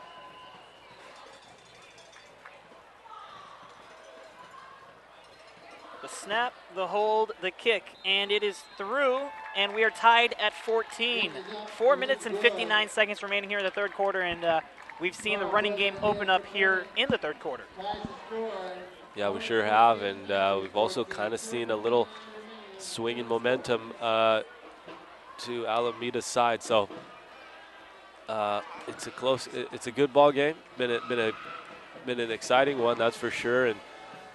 And looks like we're gonna, we got a good game on our hands, is what I'm trying to say. It's exciting, and we'll see if Piedmont can get a score to answer here. Yeah, Alameda definitely stepping up big time. The defense stepping up big time here in the second half. After the turnover on their first drive, on their first play of the first half, the Alameda defense able to overcome a couple of penalties, an offensive turnover, and put the ball back in their offense's hand, who worked their way down the field, got into the end zone to tie this game up. Now 14-14, 4:59 remaining here in the third quarter. Alameda getting ready to kick off to the dangerous returners of Piedmont. And it's an onside kick attempt, but whistles are blown. I don't see any flags on the field. I see one back at the 40 on the far side. You're right. There it is on the numbers on the far side at the 40. The call is offsides against the kicking team, so a little anxious to get that surprise onside attempt there. We saw an onside attempt by Piedmont earlier in the game. Alameda trying their hand at it. Piedmont was not successful, and in that case right there, obviously Alameda, neither were they successful as well. Do you think they try it again, or are we going to see a deep kick now? I don't know. I mean, the element of surprise is certainly gone. Absolutely. I'd be surprised if they tried again. Alameda lined up to kick from their own 35 now after the penalty. And it's a little bit of a squibber to the right side. Not so much a squibber as it is a poocher. And it is fielded by Piedmont, getting to the 41-yard line. maybe that's what was attempted on the first try. It just ended up looking more like an onside. But well, I actually think that he was trying it again and just kicked it too far. Okay. I've seen him employ that kind of heavy backspin kick as opposed to normally where they kind of kick the top and have it bounce off into the ground. Trying for that extreme backspin, make it difficult to catch, but I think he got a little too much of the ball.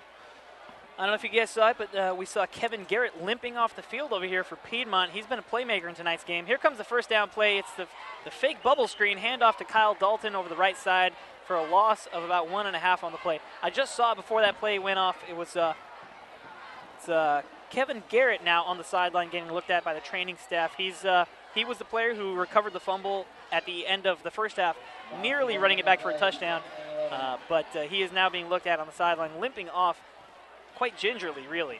So after the first down loss, here's 2nd and 11 for Piedmont. They've got trips to the right side. Spencer Kim takes the snap, throws the bubble screen to the right side. That's another player not on our roster, number 22. Excuse me, that was number 22, Charlie Hempf with the catch. Charlie Hempf with the catch and a loss of about 3 on the play. Yeah, number 3, Darnell Rose making a really nice play on the ball. He shed his blocker really quick and sniffing out that bubble screen early. So defense for Alameda coming up huge in the second half right now. We've seen Piedmont try that play a couple times today. It's been somewhat successful, but not a whole lot going there. Spencer Kim on 3rd and long, looking to the left side. He's got a receiver. And it goes right through the hands of Andy Slaybaugh. He had the first down and a little bit more. The ball just went right through his hands. Beautiful pass by Spencer Kim. Perfect pass from Kim, and unfortunate play, but it's easier. It's much harder than it looks to catch that ball. As well as it was placed, he had defenders kind of nearby him, disturbing him. So tough break for Slaybaugh, but they'll go back to him.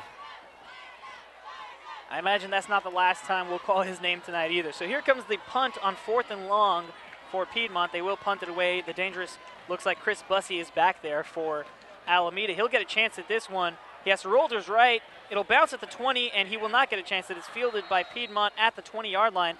That's where Alameda will take over. So with 3:32 left here in the third quarter, a 14-14 tie between Alameda and Piedmont. Alameda looking to get that offensive running game going again. Maybe they can put some more points up on the board. Yeah, well, they looked pretty unstoppable on that last drive, so it's it's not at a crucial point now, tie ball game, but Piedmont's going to want to try and do something different to slow them down. Yeah, excuse me, I'm sorry. We saw the Piedmont offense on this last possession. I don't know why they went away from the run. They tried a bubble screen here, a pass there, when the run game was so successful on the previous drive. Here comes first down from Alameda. The carry over the right side is James Knight. He'll pick up a solid 7 yards on the play, bringing up a 2nd and short. Another run to the right side. They like the matchups that they have over there. And we talked about, chunks on first down are so important. Now look at this. They got a 2nd and, 1 or 2. You can go to Bussey deep. You can do anything on this play. And, that's big for an offense. It almost allows you a free play. Like you said, you can go downfield deep looking for Bussey or another playmaker on the field, or you can just run it and settle for a 3rd and short, or just get the first down here on 2nd down altogether. 2nd down and 2, they have the split eye formation. They will hand off to James Knight over the right side. He'll stop, cut back, pick up the first down, and get to the 33-yard line. Nice first down, easy, simple enough. Grind some clock there for Alameda. Absolutely, Coach Anderson just electing to move the chains, which is never a bad choice. But when you got a player like Bussey, kind of surprised they didn't take a shot, but maybe waiting to get down the field a little bit before they open up the passing game big. And they come out in that same formation again, split eye formation. Weston Tolbert is the fullback to the split to the left side. They hand off to him going to the right side. He runs into a wall and is tackled. Great tackle there by Todd Heafy. We've said his name a couple times tonight. Stops the big Tolbert in the backfield, maybe for a loss of 1 on the play.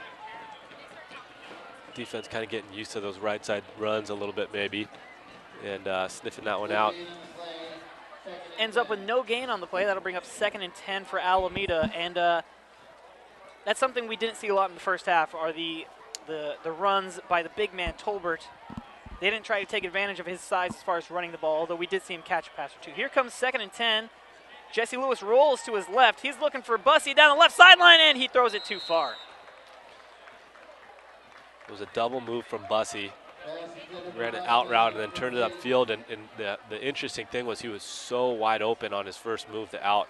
I almost thought just pull the trigger and hit him on the out, get the yards. But which we've seen a lot tonight. They've hit him on the out quite a few times tonight. Yeah. So, but obviously, 39 playing it wisely. It kind of almost maybe expecting the double move and not allowing for the big yardage play. So nice play. Yeah, Chad Brame on the defense. He knew he had safety help over the top from Austin Sun. Here comes the 3rd down play. Jesse Lewis will throw down the field, finds his receiver over the middle for a big gain. He was all by himself. Again, having a hard time reading the Alameda players' numbers from up here. But that was a big 1st down play to one of the receivers downfield, wide open down the middle. It was a nice play from Lewis, kind of creating some extra time for himself, moving around in the pocket and then finding his receiver in a soft spot in the middle of the field. So, yeah, nice passing play. Yeah, it looks like that was Jonathan Pfeiffer again, number 9 on the field with a big catch. He's had a couple in this game. Here comes James Knight over the right side for a gain of about 1. Ball squirts loose, but they say he was down by contact before the ball came out. So we got to find out if that number 9, the mystery number 9 for Alameda, is in fact Jonathan Pfeiffer. As we were told, he was not on the active roster today by the Alameda coaches. Yeah, I guess he gave his jersey to one of his buddies and didn't want to give him any credit, which is something like I would do.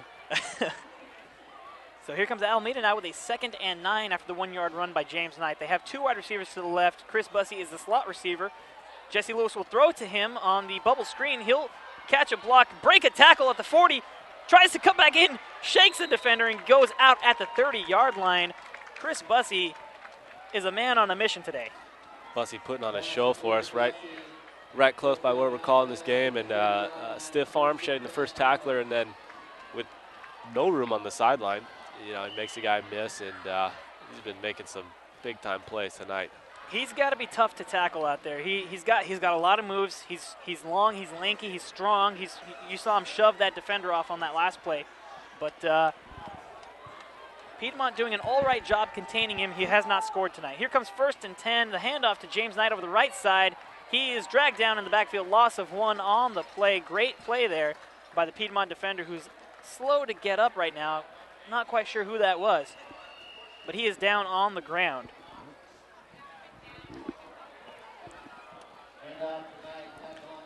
PlayOn Sports is on Facebook and Twitter, giving you news and information and links to great highlights. Follow us at PlayOn Sports on both Facebook and Twitter. You can also access thousands of live and on-demand games at YouTube, on YouTube at youtube.com/PlayOnNetwork. Keep up with all the high school action every week from your destination for high school sports, PlayOnSports.com. The player down for Piedmont is number 37, Kevin Garrett, who we saw go out earlier. He came back into the game thinking he was all right, but now he is limping off the field again. He seemed to be in a considerable amount of pain there, but the staff will take him off the sideline to the sideline again, and it's questionable as to whether we'll see him come back, as he did try to come back, and it did not work out for him that time. Yeah, I can't tell if he's just cramping or what. Doesn't look too serious. But that comes after he made a nice tackle in the backfield and setting Alameda up here with a 2nd and about 12 from the Piedmont 32-yard line. Jesse Lewis will roll to the right after the fake handoff. He's looking downfield. He'll hold it. No, he'll throw it at the very last second, looking for his receiver, who drops the ball at the sideline. He should have had that catch. From this distance, hard to see who that was. We had Bussey on this side of the field, so it definitely wasn't him. But the drop past the sticks there could have set Alameda up very nicely.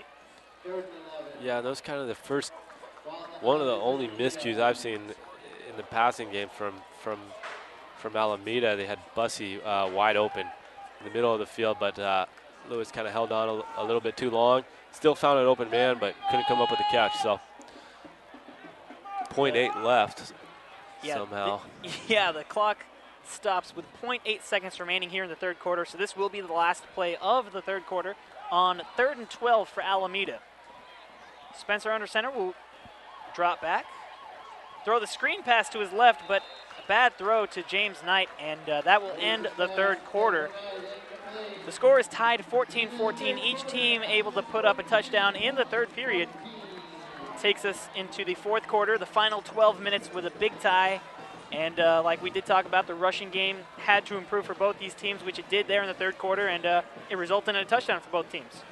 Yeah, kind of a nice little chess match going on here. Seeing both squads open up, move the ball well running, and then both squads' defense kind of cinch up and make the proper adjustments. So it's been fun to watch. And Piedmont's defense coming up with a nice stop there. Looks like they're gonna. I don't know. It's interesting field position. We'll see. We'll see what Alameda tries to do. Well, we know Alameda does not have faith in their kicker the way Piedmont does in theirs. So this might be that part of the field where you don't mind going for it on 4th and 11 from the opponent's 32-yard line. Although you could try punting the ball, stuff them back within their own 10-yard line. Either way here, Alameda has a big decision to make. It is 4th and 11. They do have, well, the game is tied. It's the final 12 minutes of the game, 14-14 here at Piedmont High School in Piedmont, California. Yeah, you can't really go wrong. Go for it or punt. I think either one is, it's not devastating if it doesn't work out. But and if you're Alameda, you got to think about the way your defense is played here in the second half, which is very well. So. Right.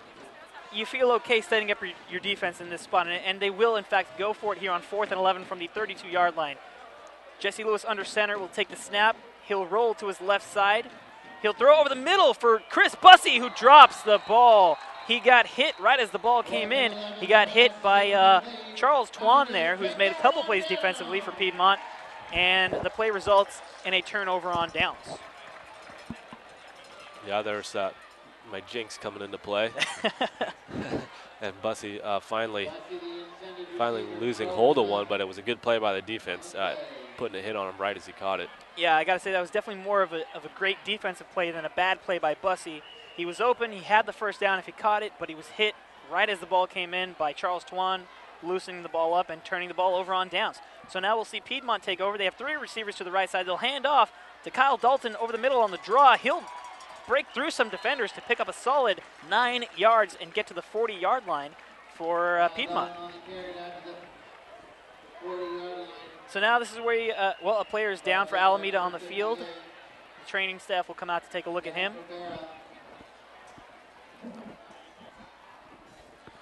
PlayOnSports.com is not only your destination for Friday night football action, but it's also the place for the most comprehensive coverage of high school, playoff, and championships events in all sports from across the country. PlayOnSports.com. High school sports lives here.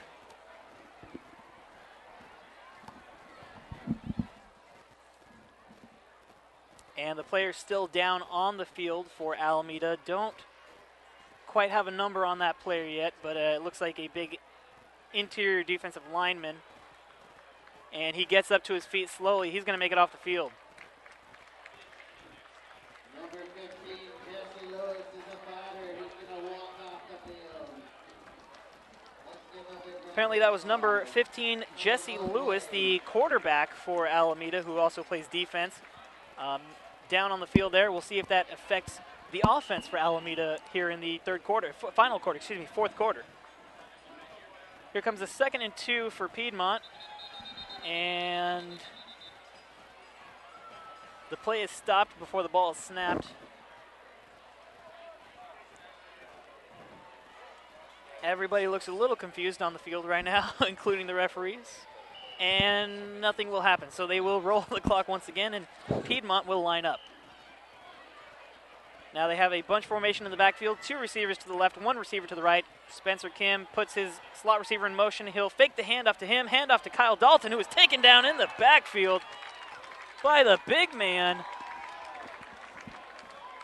Again, having a very hard time with those numbers. I think Zach Rivera, number 58. Beautiful defensive play there.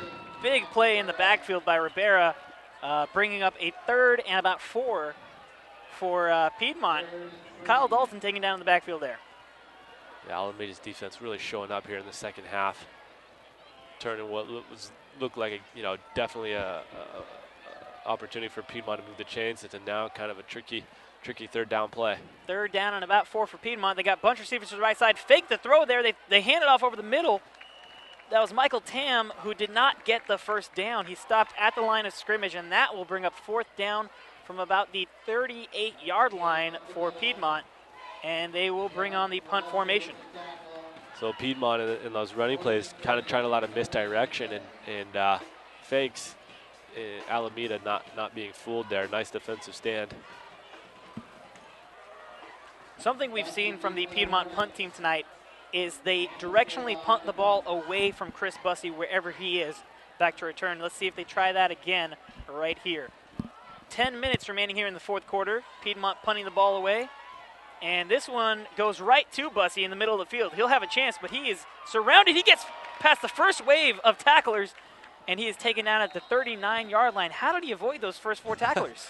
I have no idea. He had not a single blocker in front of him, and 3 guys bearing down on him, and then next thing you know, he had slipped by. He found the hole. It almost seemed as if Piedmont overran their own punt. Yeah, I thought we were going to see perhaps a big return, but nice play from Piedmont special teams to wrap them up there. So Alameda will start this 4th quarter possession. 9 minutes and 49 seconds remaining in a 14-14 tie in a very important league game for both of these teams. They both started off league play with a loss. They're both 0-1 in league play right now. Alameda looking to take control of this game from their own 35-yard line. They have the split I formation. James Knight is the deep back. Weston Tolbert is the fullback, split to the left side. They hand off to James Knight, who is tackled in the backfield by number 51, Gavin Mosconi, just running him down for a loss of about 5 on the play. Yeah, nice pursuit from Mosconi, and the successful offensive drives from either team have started with big chunks on first down. You get them playing behind the chains like this, it's big for the defense. So now Alameda in a deep hole here, back in their own territory. This is something we saw a lot of in the first half. Exactly. The first down play not going so well, resulting in a long second down, or a penalty resulting in a long 2nd or 3rd down. So now Alameda here facing a 2nd and 15 from their own 30-yard line. Shotgun formation, 2 receivers to the left, 1 to the right. Motion from the right, that's James Knight. They will fake the handoff, and that's Ernest Gardner, finds a hole over the right side. He's got everybody behind him. Nobody's going to catch him as he can walk this one into the end zone. Ernest Gardner, touchdown Alameda.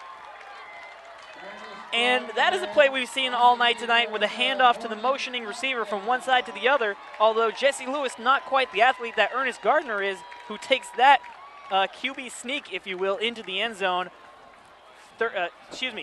70 yards? 70 yards on the carry for Ernest Gardner, the backup quarterback. Yeah, big play from Gardner coming in off the bench, and he was able to just kind of wrench free of an arm tackle, and then what looked like was going to be maybe a 1-2 yard play, and then nobody in the backfield to stop him once he got free. So nice play from him. Yeah, nobody in the defensive backfield. They all rolled to the wrong side of the field because what they thought they saw was the handoff to James Knight motioning from right to left. So they all rolled that way. And when Ernest Gardner saw that, he had the option. He held onto the ball, found a hole on the right side, and he was just too fast. There was no defender on the field that was going to catch him once he started rolling downfield down the right side. And that's about as easy as they come for Ernest Gardner. And the extra point is good. Alameda now finds themselves up by 7 with 8 minutes and 46 seconds remaining in this game. And 2 big rushing touchdowns in the second half for Alameda is what's put them ahead at this point, as well as stellar defensive play. Yeah, for me, although that was a 70-yard run play, is huge. For me, it's been the defense. The defense has really played well here in the second half. It kind of it started when they turned the ball over in their own territory, and then stopping Piedmont and then committing the penalty and stopping them again, and they've really showed up here and done well without no turnover, haven't created a turnover or anything like that, but just playing really stout defense, sound defense, and allowing their playmakers on offense to make big plays for them. So we forget that on the previous Piedmont possession that Jesse Lewis had hurt himself playing defense. And so maybe, I didn't notice it at first, but he never came out with the Alameda offense. It was Ernest Gardner the entire time. So maybe that throws the passing game out the window. I'm not sure what kind of quarterback Ernest Gardner is. Obviously, he did not throw a pass in that series. He took the second and long play, 70 yards for a touchdown run, and that changes the entire view of this game. Alameda now kicking off to Piedmont. Fielding it at the inside the 5-yard line is Jake Pacheco. He'll try to run it back. He's got some blockers, gets to the 20-yard line, and is taken down hard by a couple of Alameda defenders. Nice try there by Jake Pacheco, but maybe you let that one bounce into the end zone. Yeah, maybe. And back to your point on Alameda, it's going to be interesting. They got the lead, and they had that big play from their backup. But if Lewis doesn't come back out, we don't know what kind of passing game. It's most certainly a drop-off the way Lewis has been throwing the ball really great tonight. So, a score here, if Piedmont evens this thing up, it might be tough for Alameda to score again. Spencer Kim at quarterback for Piedmont. He'll take the shotgun snap, look over the left side, looking for his receiver, Andy Slayball, but the pass is broken up by Ernest Gardner, who scored that long Alameda touchdown on the previous Alameda drive. Great play there by Ernest Gardner, playing the ball, knocking it down. Yeah, nice play.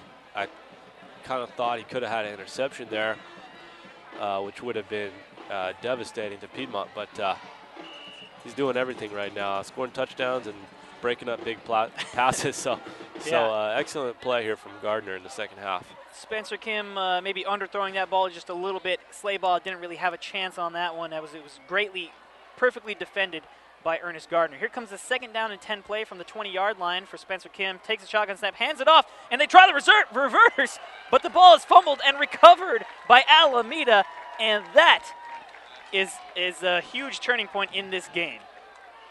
We talked so much about it in the halftime report and early in the second half that it's all about momentum. And it's going now completely in the other direction at the right time in the fourth quarter for Alameda. Momentum rolling downhill very quickly now for Alameda. Yeah, it sure is. And Piedmont's defense got to get focused here and make a stop if they want to stay in this game. Ball in the red zone for Alameda. Ernest Gardner still at quarterback. He's in the shotgun formation. He's got 2 receivers to his right side. He'll take the snap, fumbles the snap, it's recovered by Piedmont. There's nobody who's going to catch him. I believe that's Charles Twan once again. And he goes all the way for the touchdown. That is number 75, excuse me, that is number 75. And we don't have number 75 on our roster, unless that was number 25, Ryan Ellis. And I'm misreading a number. That was, in fact, number 25, Ryan Ellis, recovering the fumble for a touchdown. Momentum schmomentum. Excuse me, correction, Eddie Adams.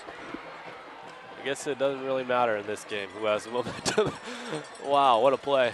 Eddie Adams not on our roster here, but he did recover that fumble and take it all the way for a touchdown. And pending this PAT, we have another tie game. Just miscues on the offensive side of the ball, resulting in offensive touchdowns. You saw on the previous possession, Piedmont fumbled the ball on what they seemed to be another reverse attempt, but they could not complete the reverse handoff. The ball was fumbled, recovered by Alameda, and we think, okay, this is where Alameda takes over the game and finishes things off. But then on their first play, Alameda fumbles on a simple handoff. This time it's picked up and taken all the way back. It looks like a 75, maybe a 85-yard touchdown return by Piedmont to tie this game up once again with 8 minutes and 16 seconds remaining in the fourth quarter. Unbelievable. And the tides keep on turning. The tides continue to turn. I don't know who has momentum at this point. Yeah, it's hard to say who has the upper hand right now.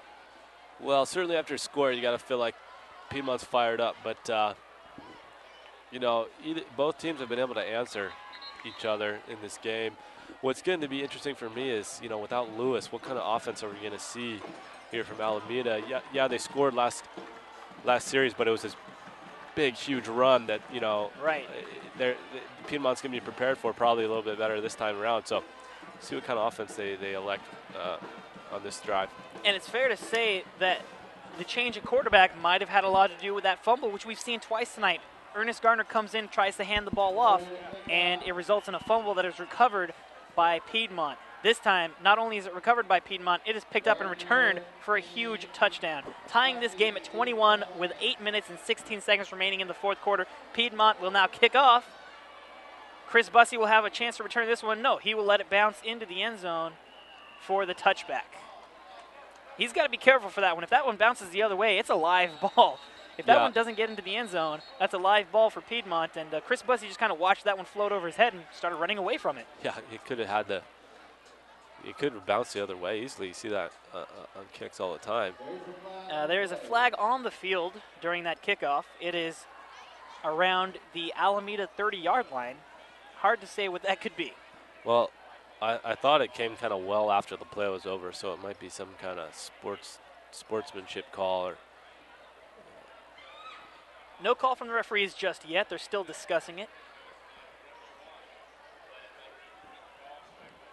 And it is a personal foul against Alameda. Personal foul against the Hornets.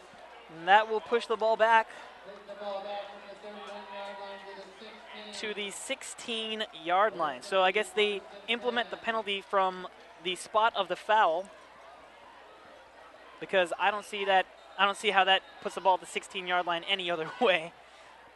So probably a 15-yard penalty from the spot of the foul, where the flag was thrown at the 32-yard line. About a loss of 4, I guess. And yeah, that will push Alameda back to inside their own 20-yard line. Again, a tie game here. We've seen lead changes and ties all night long.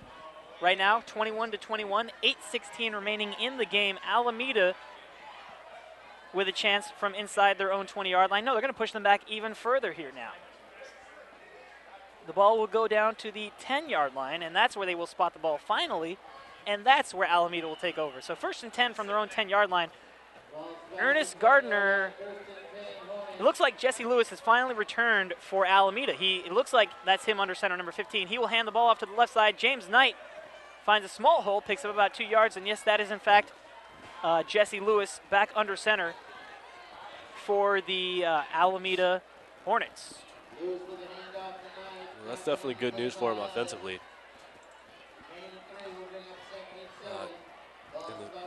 Getting towards the tail end of this ball game, they're going to need to have the full playbook open here. You definitely want your full-time quarterback in there at quarterback at this point in the game. If he's healthy, you want him in there. Here come the Hornets, split I formation. They have the Tolbert lined up at fullback to the right side, and they hand off to James Knight, and he's got nowhere to go as he is taken down by a wave of purple. The Piedmont Highlanders take him down maybe after a loss of 1 on the play, bringing up 3rd and 9.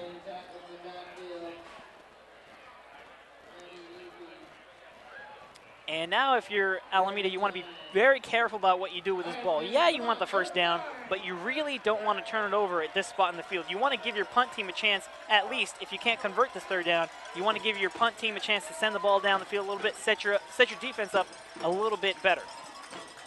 Yeah, you're right. Don't want to get too careless, but they've been passing the ball so well tonight. Jesse Lewis looks to his right side. Chris Bussey with the catch in the flat. Spins away from the first defender, picks up maybe 2 yards on the play, and that will bring up 4th and about 7 for the Hornets, who will now kick the ball from inside their own 20-yard line. And you're really hoping for a good kick out of your puncher here to set your defense up in a better position than than having to defend this Piedmont offense from within your own side of the 50 right now. Sure, yeah, and getting to that point in the game, we wonder if Will Meredith, I can't see it, if Will Meredith is back there, is his streak going to stay alive? I haven't seen a whole lot of William Meredith on the field at all tonight. We haven't called his name once as far as making a play or carrying a ball, and that is definitely not him back there. That looks like Charles Twan back to return for Piedmont, and there's a stoppage of play here. Not sure what the cause of that was. The referees are discussing it. Well, I believe a timeout was called by Alameda. I guess Meredith's streak is going to end. It's surprising, maybe surprising that we haven't seen him back to return something with knowing his abilities, but when we got our chance to talk to the Piedmont coaching staff before the game, they did not say anything about William Meredith not being available for tonight's game. So it is kind of a shocker that we haven't seen him out there at all tonight. Yeah. So here comes the punt from Alameda. They will be actually kicking the ball from their own goal line. Back to return for Piedmont is Charles Twan. He is standing near midfield. The snap is good. The punt is a good one. It'll go past the 50, fielded at about the 44-yard line, and it's muffed. But Charles Twan is able to fall down on top of it at the 45-yard line. Great punt there by the Alameda kicker, and he punts that ball a solid 50 yards going the other way. Yeah, fantastic punt. It's about as good as you can hope for, and almost regaining possession. Yeah, he made Charles Twan work to recover that one, and lucky to be able to fall on top of it was Charles Twan. So with 6 minutes and 7 seconds remaining in this game, we have a 21-21 tie between Alameda and Piedmont. Piedmont taking over from their own 45-yard line. Spencer came from the shotgun position. Back to pass, looking to the left side. He's looking for Slaybaugh, and he falls down, and the ball is nearly picked off by Ernest Gardner, who can't keep his feet underneath him, and the ball harmlessly goes to the ground. Almost identical to a play we saw not too long ago. Yeah, identical play. Also called on first down the last time we saw it, so maybe Piedmont sees something one-on-one, Slaybaugh versus Ernest Gardner, but it has not worked out for them yet. Yeah, Coach Anderson is kind of maybe wanting to catch the defense asleep, likes the one-on-one play on the outside. Here comes 2nd and 10, shotgun formation, and the ball goes past Spencer. Spencer picks it up. He's looking to pick up any sort of yardage that he throws the ball. He's got Slaybaugh wide open. Slaybaugh catches the ball at the 45, crosses midfield, evades a defender, and goes down at the 37-yard line of Alameda. What just happened? Oh, my gosh. Something out of nothing. Spencer Kim in the shotgun formation. The snap goes over his head, goes back, picks it up somehow, starts to run upfield with it, finds that Andy Slaybaugh is wide open all alone near the 44-yard line, throws it to him saying, hey, just catch it and go with it. Slaybaugh able to catch the ball and runs it other side for a gain, overall gain of about 20 yards. 16 yards. And the ball is now 1st down and 10 for Piedmont at the Alameda 36-yard line when it really should be 4th and 3rd and extraordinarily long for Piedmont right now, deep within their own area. Spencer Kim fakes a handoff to the right side. He has a lot of room over the left side. Goes out of bounds at about the 28-yard line. Nice little play there for Spencer Kim. Yeah, and going back to that last play, really it was a heads-up play from Slaybaugh, not to turn and start blocking for his quarterback, but to, stay alive and stay open, knowing that maybe his quarterback would find him. And then they're a nice quarterback keeper for a big gain. You're right. I think once Slaybaugh saw that Spencer Kim had gotten control of the ball again, he saw it as an opportunity to get open, and that's exactly what happened. Spencer Kim luckily found him, and a big pickup for Piedmont on that play. Trips to the left side. Spencer Kim in shotgun formation will hand it off to Kyle Dalton, who makes a fancy move at the line of scrimmage, goes over the right side, and is tackled after a gain of about 15 on the play. Gain of about 8 on the play. Another 1st down for the Highlanders. Clock now ticking to close to 5 minutes remaining in this game. A little bit of clock game coming into play right now, I think. Yeah, if you're Piedmont, you definitely want to run this clock down and leave as little time as possible for Alameda if you are able to put some points on the board on this drive. So they got the trips formation to the right. Spencer Kim fakes the toss to the right side and hands off to his running back. That's Michael Tam. Again, we've seen that play a lot. It's the fake bubble screen to the right side with the trips formation and then handoff to the running back. That ends up in a loss of 2 for Piedmont. They are now 2nd and 12 from their own from the Alameda 21-yard line. Spencer Kim getting the play from the sideline, rushes back into the huddle. It's going to be, important for Piedmont to try to get points on the board, be it a field goal or touchdown. The way it's looking now, Alameda's going to get another shot. So if you don't score, it's not good for you. Michael Tam with a carry over the right guard, picks up maybe 4 on the play. That'll bring up 3rd and about 8 for Piedmont from the Alameda 17-yard line. Clock now less than 4 minutes remaining in the game, and it continues to tick. Now we know they've got a lot of faith in their kicker. He's already taken a crack at, I believe, a 49-yarder. So, do they go to the air and risk stopping the clock or something like that, or continue with a run play, maybe to set up their kicker? Well, we know they have confidence in their kicker, but enough to kick a big-time field goal like this. Pretty big time. Spencer Kim shotgun, hands off to Kyle Dalton. They try the reverse again. That is Jake Pacheco, carries over the left side, taken down at the 20-yard line. Very dangerous call there. That is the last time they called that play. They fumbled the ball, and it was recovered by Alameda. But also the time before that, it resulted in a big touchdown play for Piedmont. So they call it again. This time it is shut down by Alameda. The ball is, at the 16-yard line, and that will bring up 4th and about 6. 4th and 7 for Piedmont now, and they will try the field goal. Here comes Ali Chiodo for a 34-yard attempt from the left hash. The snap, the hold, the kick is up, and it is good. Chiodo with a big 34-yard kick puts his team ahead with 2 minutes and 39 seconds remaining in this game, and that, Willie, is huge because we know Alameda not really big on the field goal game. Right, big-time kick, giving his team the lead. He's had a couple opportunities tonight to do that. Hasn't come through, but they've been long field goals, no doubt. But Ali Chiodo, the big field goal there. Now it's up to their defense to get a stop.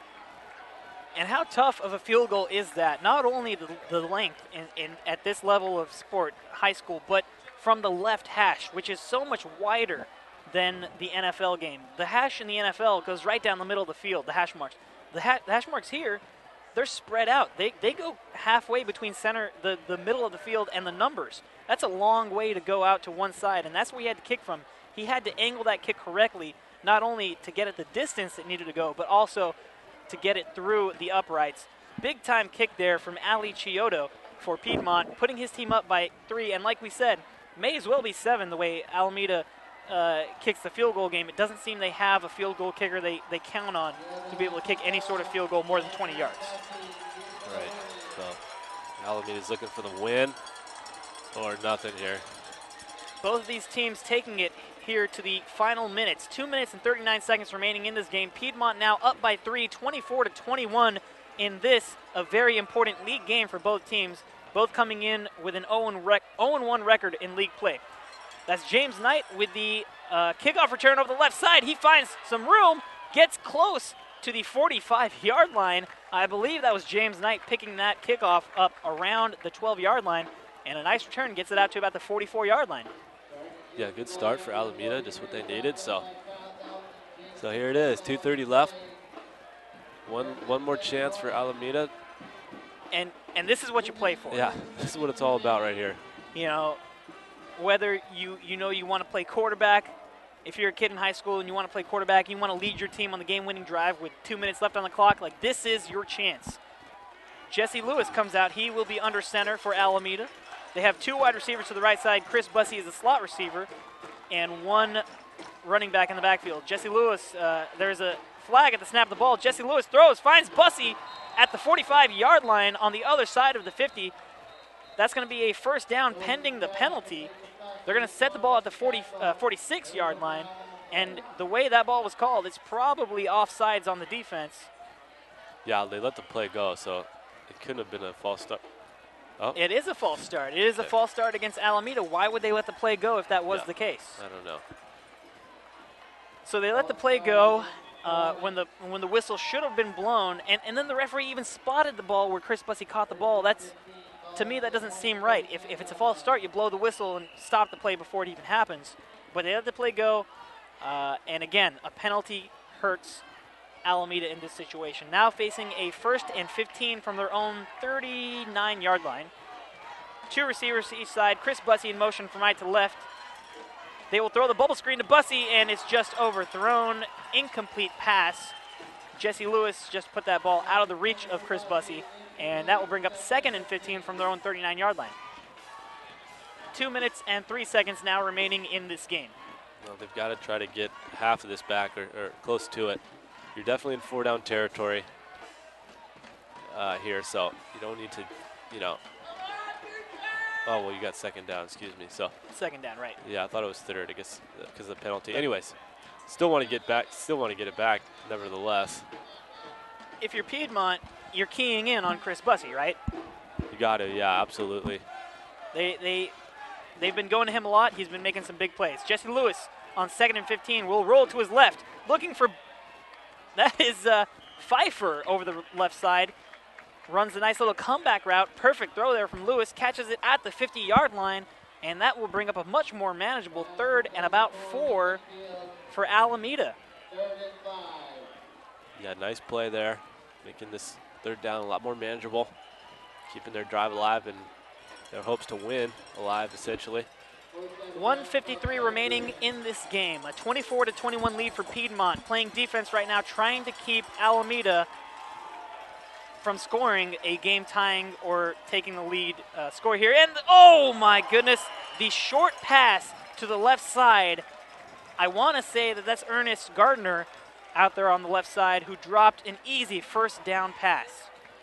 Can't quite tell who that receiver was over the left side, but Jesse Lewis put the ball on him, and the receiver unable to complete the catch for what would have been the 1st down to keep this drive going. Instead, Alameda will now face a 4th and 4 from the 50-yard line. 1 minute and 49 seconds. This is the game right here. This is the ball game. Alameda will come out, 2 receivers to each side. The man to watch, Chris Bussey. He is the wide right receiver on the near side of the field. Lewis making some calls at the line of scrimmage, under center, takes a snap, goes back. He's looking for Bussey, throws it up, and the catch is made by Chris Bussey at the 40-yard line. 1st down, Alameda, and that, my friends, is a playmaker. Chris Bussey going up to get that one. He wasn't going to leave that one to chance at all. That was fantastic. No question where they were going with that ball. They just snapped it and threw it up there, and Bussey making the play. This kid has just been absolutely fantastic tonight. The clock continues to roll after they mark the 1st down. 1 minute and 33 seconds remaining here. Jesse Lewis rolls to his right. He's got room. He runs out of bounds for a loss of about 2 on the play. He goes out at about the 41 or 42-yard line. Line of scrimmage was the 40. Again, want to go back to that play to Chris Bussey. Everybody knew. Everybody has to have known that that ball was going to Chris Bussey. Somehow, he manages to catch the ball anyway. Yeah. Jesse Lewis puts the ball on him, and he goes up and gets it. He's got good hands. He went up high with his hands, kind of snatched that thing, got higher than everybody else, and boy, he's been fantastic tonight. And he'll probably see a couple more passes before this night is done. 2nd and 11 now from the 41-yard line. Bussey is a slot receiver to the left side. Jesse Lewis rolls that way, looking for Bussey, and the ball is overthrown. I don't think he was on the same page with Bussey there. Bussey kind of ran a comeback route right at the 30-yard line, and Jesse Lewis threw the ball over his head. There were defenders there. Very dangerous pass. Yeah, really dangerous pass, and it was that double move. We've seen him run several times going the other way. Bussey kind of stopping there. I'm not sure what he saw. Wonder if he kept running, if he would have been able to come up with it. It's hard to tell, but defense played it very well on that play. Defense played well for sure. 3rd and 11 now for Alameda from the Piedmont 41-yard line. 1 minute and 21 seconds remaining in this game. Piedmont leads by 3. 4-down territory definitely for Alameda. Jesse Lewis in shotgun.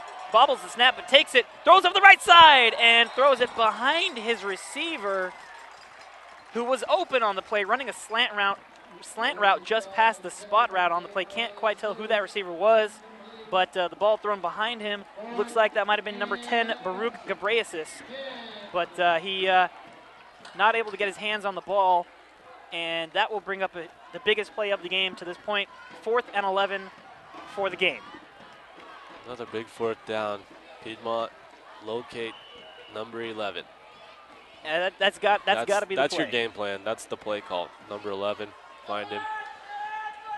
Not to say that Alameda doesn't have other playmakers. We've seen Ernest Garner make some plays today. Absolutely, We've seen Jonathan You're Pfeiffer right. make some plays today. So maybe Alameda tries to deceive Perhaps. Piedmont Yep. and go to somebody else. Here it is, 4th and 11 from the 41. They Jesse Lewis rolls to the left. He's looking for Bussey, but the ball is overthrown, and that is going to be the conclusion of this game. Well, Piedmont's going to have to run the time off. 1 minute and 11 remaining, but Piedmont has all but wrapped this game up, and Alameda, they can hold their heads up high going off this field. This was a great game tonight. They played a great team coming into Piedmont here tonight, and although it doesn't look like they're going to walk away with a win, they made a game out of this one when early on it was hard to tell who was going to be able to edge this one out. Yeah, it's tough, playing away, and then really that big fumble for the touchdown kind of sealed their fate. Maybe that was. It's going to be tough to come back from that type of score. And it looks like Piedmont will line up in victory formation. Spencer Kim, and no, there's a timeout called here by Piedmont. Looks like they had too many men on the field, and the coach was not very happy with that. Stay tuned for the PlayOnSports.com post-game show, where we will select our player of the game, as well as wrap up all the action from this ball game. That's coming up following the game on your destination for high school sports, PlayOnSports.com. Once again, I'm Sonny Bobright here with Willie McFarland, also our producer Eric Hodge, and our camera operator Tim King from Piedmont High School in Piedmont, California, where you have been watching a very entertaining game between two hard-nosed football teams. They both came out here, gave us a great product on the field, something fun to watch, and unfortunately, one of these teams had to lose tonight. It looks like it's going to be Alameda. 1:11 left on the clock. Piedmont with a 3-point lead. All they have to do is down the ball 2 times here. Spencer Kim does exactly that. Just needs to do it one more time. It looks like Alameda will, in fact, call one of their remaining timeouts. And they do. Alameda does call one of the remaining timeouts. 1:07 left in the game. Alameda has 1 timeout remaining. It's kind of a strange finish here. Well, let's do the math. If Piedmont downs the ball again and Alameda calls a timeout, let's say with 1 minute and 4 seconds remaining, then Piedmont will have to down the ball one more time. They can only run the clock down to maybe about 10 seconds left in the game. At that point, they would either have to try to find some way to run the clock down, or maybe punt the ball with 10 seconds remaining, which could be very dangerous. So now here comes the second down play. Spencer Kim will take it and down the ball. Alameda, it seems that they don't have any timeouts left because they are not calling any now. And the clock will roll now at 50 seconds. Why'd they call the first one then? That's very confusing. unless they do have another timeout and they're waiting to use it. Yeah. But the clock will roll down here now. 40 seconds and still going. Spencer Kim and Piedmont in victory formation, looking to just down the ball one more time.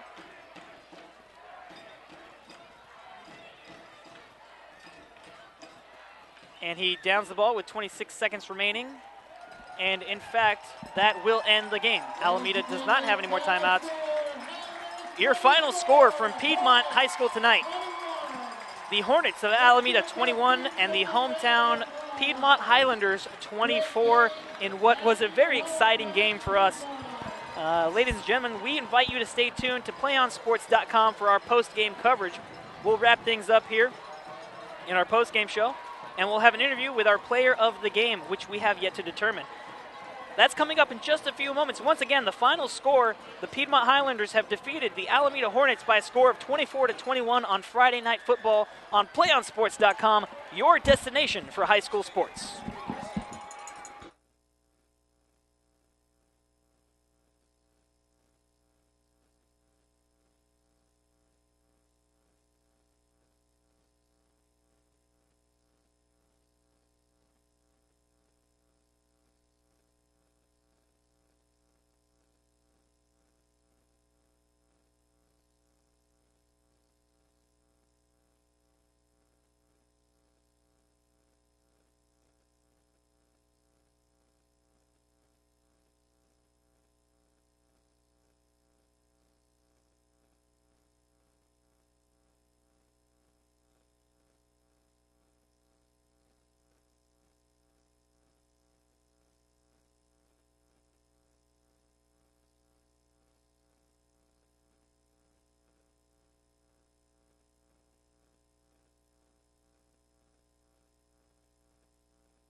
one match away from immortality.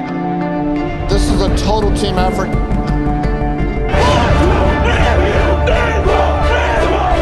We're gonna come at you in one shot.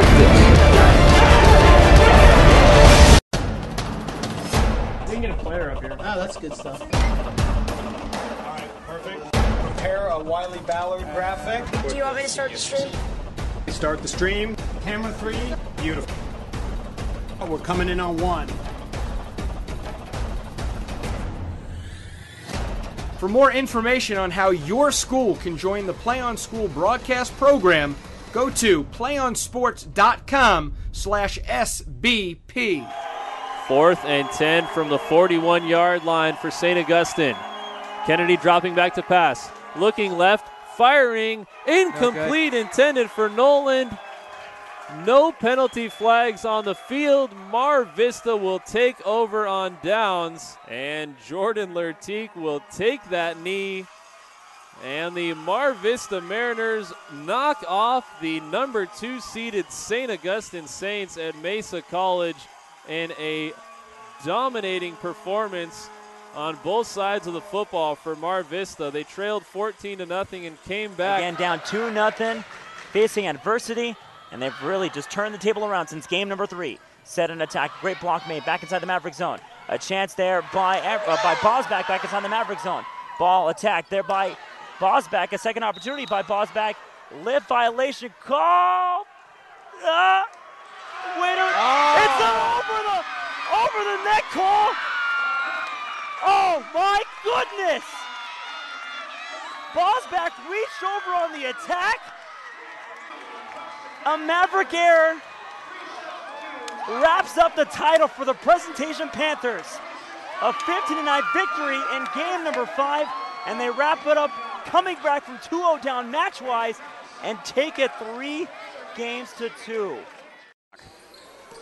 36-35 and driving, and oh, baby! Shrigley with the jam, and it was with emphasis. And it's the foul, and listen to these fans. Do you know who's standing up right behind us? Tony Bland, who is the head recruiter for San Diego State. I think he's drooling. Somebody get that man a napkin. Quick score on this drive. There goes a hand.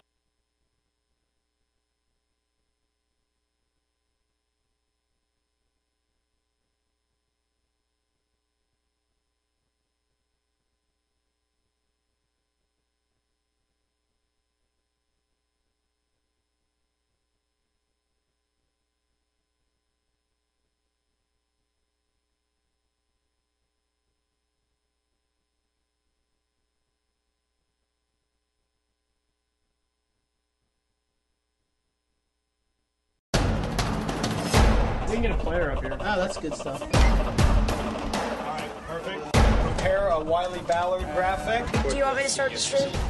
Start the stream. Camera 3. Beautiful. We're coming in on 1. For more information on how your school can join the PlayOn School broadcast program, go to playonsports.com/SBP.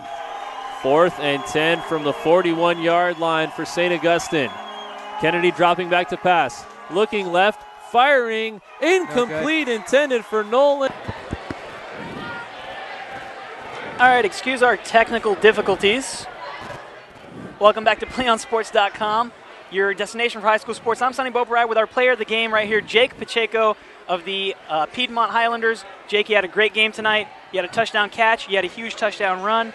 This game was a lot of back and forth. There was a lot of emotion going both ways. They took the lead. You took the lead. Going into halftime with that big play for you guys, you guys stripped the quarterback on the fumble and almost took it back for a touchdown.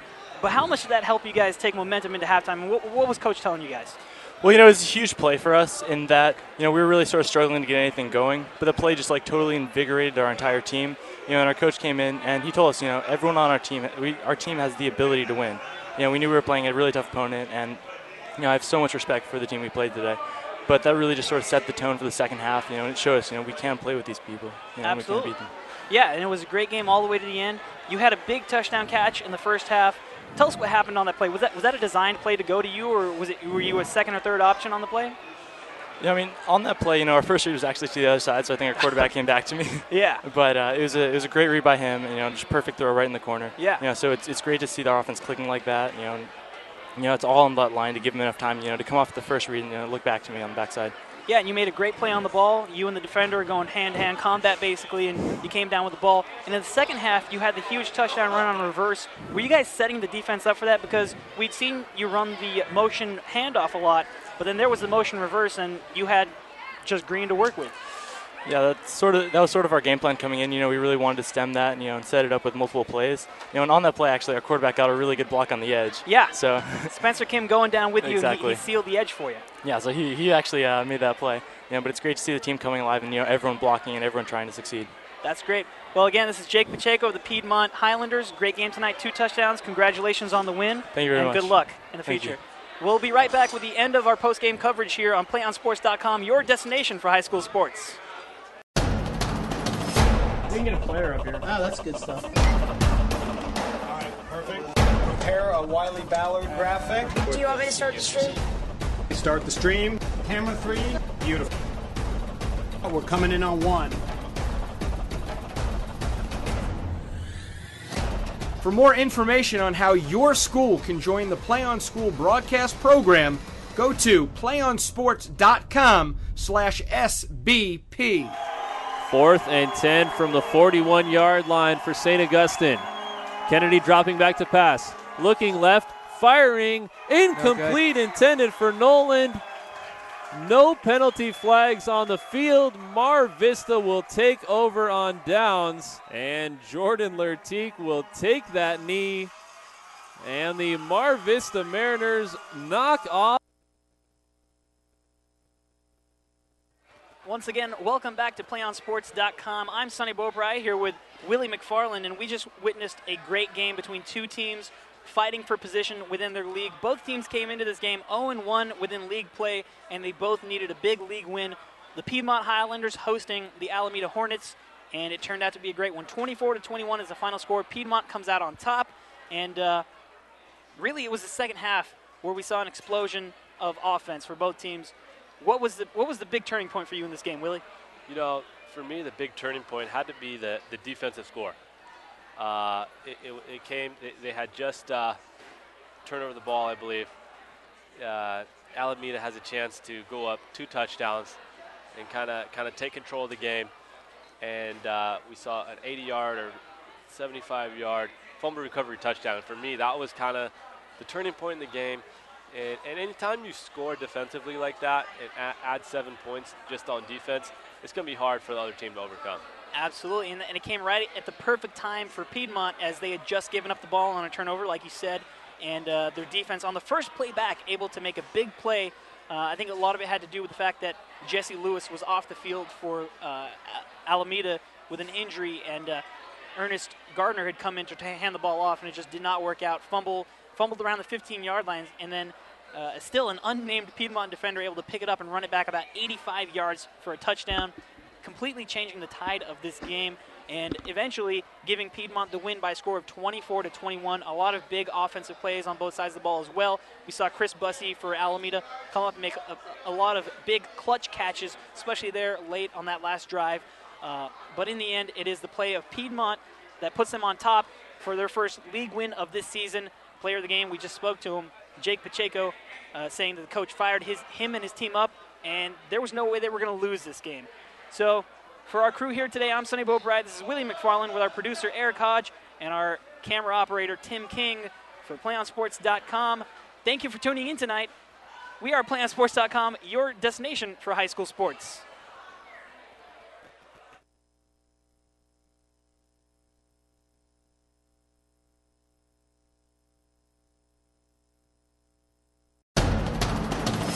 We can get a player up here. Oh, that's good stuff. All right, perfect. Prepare a Wiley Ballard graphic. Do you want me to start the stream? Start the stream. Camera 3. Beautiful. We're coming in on 1. For more information on how your school can join the Play On School broadcast program, Go to playonsports.com/SBP. 4th and 10 from the 41-yard line for St. Augustine. Kennedy dropping back to pass. Looking left, firing, incomplete, intended for Noland. No penalty flags on the field. Mar Vista will take over on downs, and Jordan Lertique will take that knee.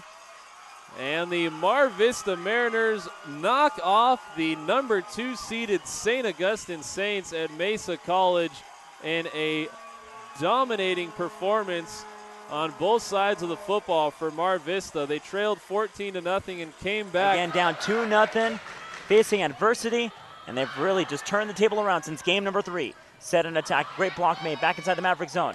A chance there by Bosback back inside the Maverick zone.